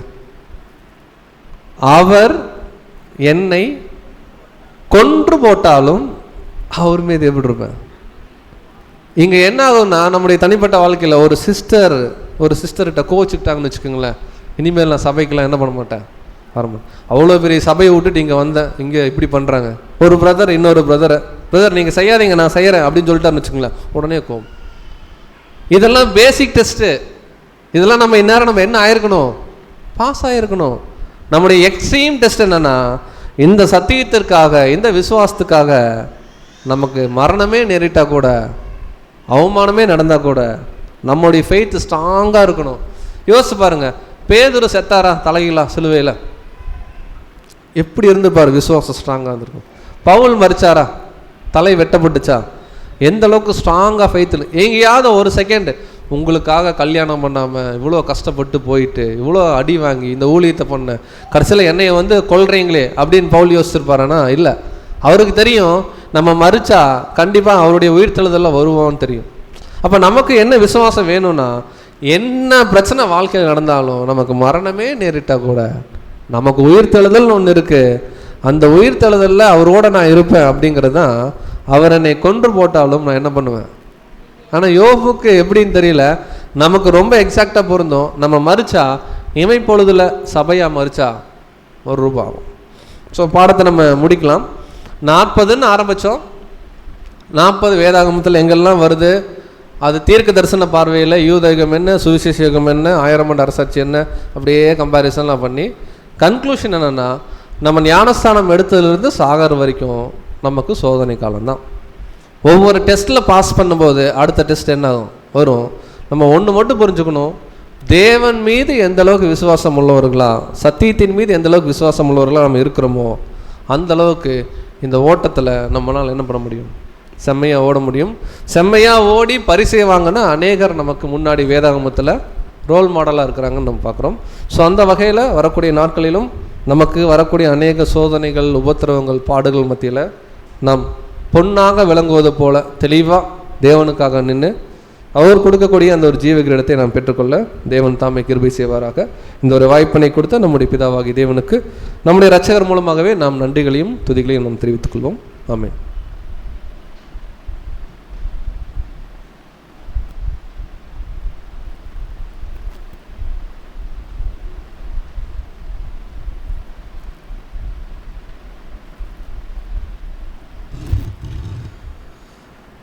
சோதனை காலம். அன்புக்குரிய சகோதர சகோதரிகளே, சப்ஜெக்டினுடைய தலைப்பது 40 சோதனையா? ரெண்டுமே தான். அப்படின்னா இப்போ சகோதரர் 40ன்றது அநேக அந்த டெஸ்டிங் பீரியட் அது இது சொன்னால் கூட எனக்கு ஞாபகத்து வந்தது என்னென்னா, எசேக்கியேல் தீர்க்கதரிசி அவர் பார்த்திங்கன்னா 10 கோத்திரம் 2 கோத்திரம் அவங்களுடைய அக்கிரமங்களுக்காக 390 நாள் ஒருக்கழிச்சு படுக்கணும். இஸ்ரேல் அவங்க 10 கோத்திரத்து, யூதா இந்த 2 கோத்திரம் இருக்காங்க, இவங்களுடைய அக்கிரமத்துக்காக பார்த்திங்கன்னா எத்தனை நாள் ஒருக்கழிச்சு படுக்கணும்? 40 நாள் ஒருக்கழிச்சு படுக்கணும். அது யாருக்கு டெஸ்ட்னா அவருக்கு டெஸ்ட்டு. இப்போது தேவனுடைய தீர்க்கதரிசிகள் தேவனுடைய வார்த்தைக்கு கீழ்ப்படிந்து நடக்கணும்னா கூட அவர்களும் என்னென்னா அவங்களுக்கும் ஒரு டெஸ்டிங் இருக்குது. இப்போ இஸ்ரேல் ஜனங்களுக்கு எவ்வளோ நாள் டெஸ்ட்டு? இஸ்ரேல் ஜனங்களுக்கு எவ்வளோ நாள் டெஸ்ட்டு? 40 வருஷம். நமக்கு அவர் 40 இயர்ஸ். நமக்கு எப்போ நமக்கு ஞானஸ்நானம் எடுத்ததுலேருந்து சாகிற வரைக்கும் என்னென்னா அந்த 40ன்றது என்னதுன்னா நமக்கு டெஸ்ட்டு. ஆனால் இந்த 40 வருஷம் அவர்களுக்கு டெஸ்ட்டு. ஆனால் அந்த 40 வருஷம் அவங்க டெஸ்ட்டில் இருந்தாலுமே அந்த 40 வருஷம் அளவும் அவங்களுக்கு என்ன கிடச்சிச்சு தெரியுமா? சகோதரர் சொல்லிட்டார், நமக்கு தேவன் ப்ளஸ் சத்தியம், இது 2 தான் நம்ம கூட இருக்கணும். ரைட்டா? இது 2 இருந்தோம்னா என்ன சோதனை வந்தாலும் நம்ம இந்த சோதனையிலேருந்து நம்ம ஜெயிச்சிடலாம். ஆனால் இந்த 40 வருஷம் இஸ்ரேல் ஜனங்களுக்கு டெஸ்ட் இருந்தாலும் அந்த 40 வருஷமும் தேவன் அவங்களுக்கு எதை கொடுத்தாருன்னா, 40 வருஷமும் அவங்களுக்கு என்ன கிடச்சிச்சுன்னா மன்னா கிடச்சிச்சு. அந்த 40 வருஷம் அளவும் அவங்களுடைய வஸ்திரம் என்ன ஆகலை, பழசாகலை, அவர்கள் கால் வீங்கவும் இல்லை, அவர்களுடைய பாதரட்சை என்ன ஆகலைன்னா தேயவும் இல்லை. ஆனால் மோசேக்கு எத்தனை வருஷம் டெஸ்ட்டு? அதே 40 வருஷம். ஆனால் இந்த ஜனங்கள் முறுமுறுக்கிறத வச்சு இப்போ அவர் என்ன ஆயிட்டாருன்னா கானானுக்குள்ளே போல, இஸ்ரேல் ஜனங்கள் கானானுக்குள்ளே போல. ஆனால் நமக்கு டெஸ்ட் இருக்குது. ஆனால் நம்ம நிச்சயம் எதுக்குள்ளே போகணும்னா, நாம் பரம கானானுக்குள்ளே நிச்சயமாக நம்ம என்ன பண்ணணும்னா நம்ம போய் ஆகணும். ஆனால் அதுக்கு நமக்கு தேவனும் அவர் கொடுத்த சத்தியமும் நம்ம கூட இருந்ததுன்னா நாம் அந்த டெஸ்ட்டில் என்ன ஆயிடலான்னா நாம் பாஸ் ஆயிடலாம். அன்புக்குரிய சகோதர சகோதரிகளே, இந்த நாளிலும் தேவன் நம்மளுக்கு கிருபையாய் அவருடைய பிள்ளைகளுக்கு ஏற்ற ஒரு சத்தியம், அதிலும் விசேஷமாக தேவனோடு நல்மனசாட்சியின் உடன்படிக்கை செய்த சகோதரர்களுக்கு அவசியமான ஒரு சத்தியம். என்ன ஒன்று மறந்துடக்கூடாதுன்னா, நமக்கு ஏதோ டெஸ்ட் வேறு ஏதோ தெரியாத இடத்துலையோ வேற எங்கேயோ டெஸ்ட்டுன்னு வச்சிடக்கூடாது. டெஸ்ட்டு நம்ம போகிற எல்லா இடத்துலையும் இருக்குது. அது எங்கே ஆரம்பிக்கும் டெஸ்ட்டுனா அதை நம்ம ஞாபகத்தில் வச்சுக்கணும். ஃபஸ்ட்டு டெஸ்ட்டு சபையிலையா? வீட்டில். அங்கேருந்து அடுத்து நம்ம வேலை செய்கிற இடத்துலேருந்து சபையில். பிள்ளைகளுக்காவது மிட்டம் டெஸ்ட்டு, குவார்ட்டர்லி, ஆஃபலி, ஆனுவல்னு டெஸ்ட்டு போயிடும். ஆனால் நமக்கு எப்போ? எல்லா நாளுமே நமக்கு என்ன தான்? டெஸ்ட்டு. இந்த டெஸ்ட்டில் டெய்லி என்ன பண்ணிகிட்டு இருக்கணும்னா, டெய்லி ரிசல்ட்டு பாஸாக ஃபெயிலான்றது. காலை தியானம் வாசிக்கும் போதும், காலை மன்னா வாசிக்கும் போது, இரவு கீதங்கள் வாசிக்கும் போது, தேவனிடத்தில் ஜெபிக்கும் போது நமக்கு தெரிஞ்சிடும் இன்றைக்கி நம்ம டெஸ்ட்டில் நாம் பாஸா இல்லை ஃபெயிலான்றதை டெய்லி ரிசல்ட்டை நாம் பார்த்துட்டு நாம் தேவனுக்குள்ளே நம்ம என்ன பண்ணிக்கணும்னா செக் பண்ணிக்கணும். அன்புக்குரிய சகோதர சகோதரிகளே, இந்த நாளிலும் தேவன் நம்மளுக்கு கிருபையாய் அவருடைய வார்த்தைகளை நமக்கு சகோதரர் மூலமாக நமக்கு தந்தார். இந்த ஒரு சத்தியத்தை பகிர்ந்து கொடுத்த சகோதரருக்கு சபையின் சார்பாக நன்றிகளையும், பிதாவாகிய தேவனுக்கு குமரன் மூலமாக நாம் நன்றிகளை ஏறெடுத்து கொண்டு இந்த ஒரு ஆராதனையின் முடிவு பாடலாக எல்லோரும் எழுந்து நின்று என்னை மறவா ஏசுநாதா என்ற பாடலை எல்லோரும் சேர்ந்து பாடுவோம். என்னை மறவா ஏசுநாதா, உந்தன் தயவால் என்னை நடத்தும். என்னை மறவா இயேசுநாதா, உந்தன் தயவால் என்னை நடத்தும். வல்ல ஜீவ வாக்கு தத்தங்கள் வரைந்தனக்காய் ஈந்ததாலே சோத்திரம். வல்ல ஜீவ வாக்கு தத்தங்கள் வரைந்தனக்காய் ஈந்ததாலே சோத்திரம். ஆபத்திலே அரும் துணையே, பாதைக்கு நல்ல தீபமிதே. ஆபத்திலே அரும் துணையே, பாதைக்கு நல்ல தீபமிதே. என்னை மறவா இயேசுநாதா, உந்தன் தயவால் என்னை நடத்தும். பயப்படாதே வல்கரத்தாலே பாதுகாப்பே என்றதாலே சோத்திரம். பயப்படாதே வல்கரத்தாலே பாதுகாப்பே என்றதாலே சோத்திரம். பாசம் என்மேல் நீர் வைத்ததினால் பறிக்க இயலாதே வரும் என்னை. பாசம் என்மேல் நீர் வைத்ததினால் பறிக்க இயலாதே வரும் என்னை.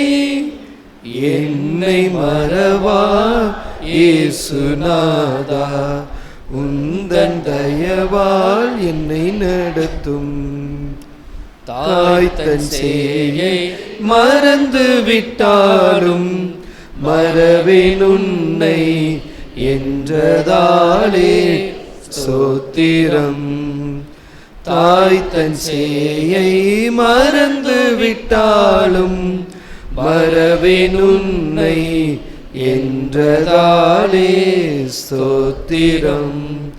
வரைந்திரன்றோ உள்ளங்கையில் வல்லவாயந்தன் புகலிடமே வரைந்தீரன்றோ உம் உள்ளம் கையில் வல்லவாயந்தன் புகலிடமே என்னை மறவா இயேசுநாதா உந்தன் தயவால் என்னை நடத்தும் உனக்கெதிராய் எழும்பும் ஆயுதம் வாய்த்திடாதே என்றதாலே ஸ்தோத்திரம் உனக்கெதிராய் எழும்பும் ஆயுதம் வாய்த்திடாதே என்றதாலே ஸ்தோத்திரம் பரந்திடுமே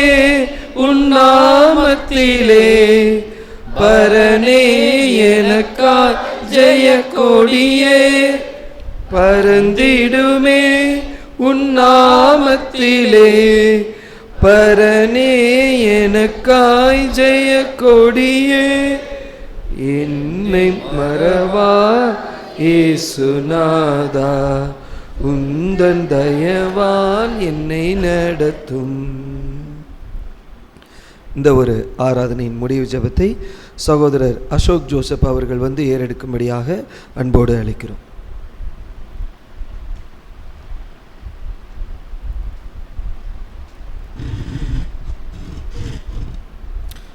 ஜெபம் செய்வோம்.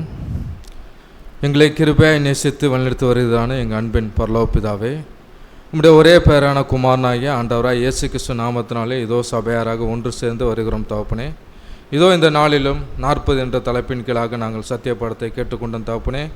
கேட்டுக்கொண்ட சத்திய பாடத்தை நாங்கள் ஒரு காதில் வாங்கி மறுகாதில் விட்டு விடாதபடிக்கு தேவரே எங்கள் இருதய பலையிலே எழுதி கொண்டு நாங்கள் 30, 60, 100 கனி கொடுக்கும்படியான வாழ்க்கை வாழ தேவரே இரக்கம் பாராட்டும்படியாக கூட நாங்கள் ஜெபிக்கிறோம் தகப்பனே. ஆபிரகாம், ஈசாக்கு, யாக்கோபின் தேவன் எங்களுடைய தேவனமாக இருந்து இந்த நாளில் கூட நீர் எங்களை அழைத்து வந்து உம்முடைய சத்திய பாடங்களை நாங்கள் கேட்டுக்கொண்டு உம்முடைய தயவுள்ள சித்தத்திலும் தயவுள்ள இரக்கத்திலும் நாங்கள் வாழ்ந்து உமக்காக நாங்கள் மரண பரியந்தம் நாங்கள் உண்மையிலாக நிலையை நிறுந்து தேவரே நீ வைத்திருக்கிற மகா பெரிதான அந்த அழைப்பை உணர்ந்தவர்களாக இருதயத்தை குட்டப்பட்டவர்களாக தேவரே உம்முடைய சமூகத்தில் அனுதினம் வந்து நின்று உம்மை பார்த்து நாங்கள் பெற்றுக்கொள்ளத்தக்கதான் அந்த ஜீவ கிரீடத்தை நாங்கள் பெற்றுக்கொள்ள ஓடுகிற அந்த ஓட்டத்தில் தேவரே நீ வைத்திருக்கிற மகா பெரிதான அந்த இரக்கத்தில் நாங்கள் வாழ இரக்கம் பாராட்ட வேண்டியும் பரிசுத்தாவில் நிரப்ப வேண்டியும் நாங்கள் ஜெபிக்கிறோம் தகப்பனே. தேவரே உம்முடைய குமாரனுடைய பாதச்சோடு பின்தொடர்ந்து வருகிற நாங்கள் வருகிற எல்லா விதமான சோதனைகளிலும் நாங்கள் அதை தாங்கி அதில் நாங்கள் நடந்து ஒரு வெற்றியுள்ள ஜீவியம் வாழ அநேகர் பார்த்து வழிநடத்த முடியாது கூட தேவரே உம்மிடத்தில் நாங்கள் கேட்குறோம் தகப்பனே. ஒன்றுக்கும் உதாவது இருக்கிற எங்களையும் அழைத்து உம்முடைய சத்தியத்தை போதித்து அந்த சத்தியத்தை நாங்கள் அறிந்து கொண்டவர்களாக வாழ தேவரை இரக்கம் பாராட்ட வேண்டி கூட நாங்கள் ஜெபிக்கிறோம் தகப்பனே. இதோ இந்த ஆராதனையின் தொடக்கம் முதல் முடிவு வரைக்கும் உடைய தெய்வீக பிரசனம் ஒவ்வொரு ஆளு செய்து வழிநடத்த முடியாது நன்றி தகப்பனே. நாங்கள் ஒவ்வொரு நாளும் நன்றியுள்ளாக இருந்து உம்முடைய சமூகத்திலே நாங்கள் எப்பொழுதும் வந்து அடையத்தக்கதான ஒரு கிருபைகளை தர வேண்டிய கூட நம்மளை ஜெபிக்கிறோம் தகப்பனே. இதோ இந்த நாளிலும் கூட இந்த ஒரு ஆராதனை வேளையில் வர தடைப்பட்டிருந்த சகோதர சகோதரிகளுக்காக வருகிறோம் தகப்பனே. அவர்களுக்கு நல்ல ஒரு உடல் பல சுகத்தை தந்து தேவரே இரக்கம் பாராட்ட வேண்டிய கூட இடத்துல நாங்கள் கெஞ்சுக்கிறோம் தகப்பனே. தேவரே இந்த ஒரு சிறிய மன்றாட்டை எங்கள் இரட்சகரும் போதரும் கண்மொழியும் ஆண்டவருமாய் இருக்கிற இயேசு கிறிஸ்து நிதான நாமத்தில் ஜெபம் கேளும் எங்கள் ஜீவனுள்ள நல்ல பிதாவே, ஆமென்.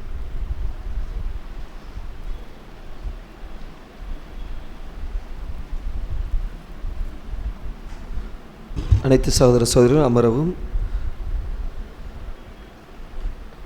அடுத்ததாக கடந்த 15ஆம் தேதி தேவனோடு நல்மனசாட்சியின் உடன்படிக்கை செய்த சகோதர சகோதரிகளை அவர்கள் நமக்கு தெரிந்த சகோதர சகோதரிகளாக இருந்தாலும் அதை சபைக்கு அவர்களை அறிமுகம் செய்வது என்பது ஒரு சபைக்கான ஒரு ஒழுங்குமுறை.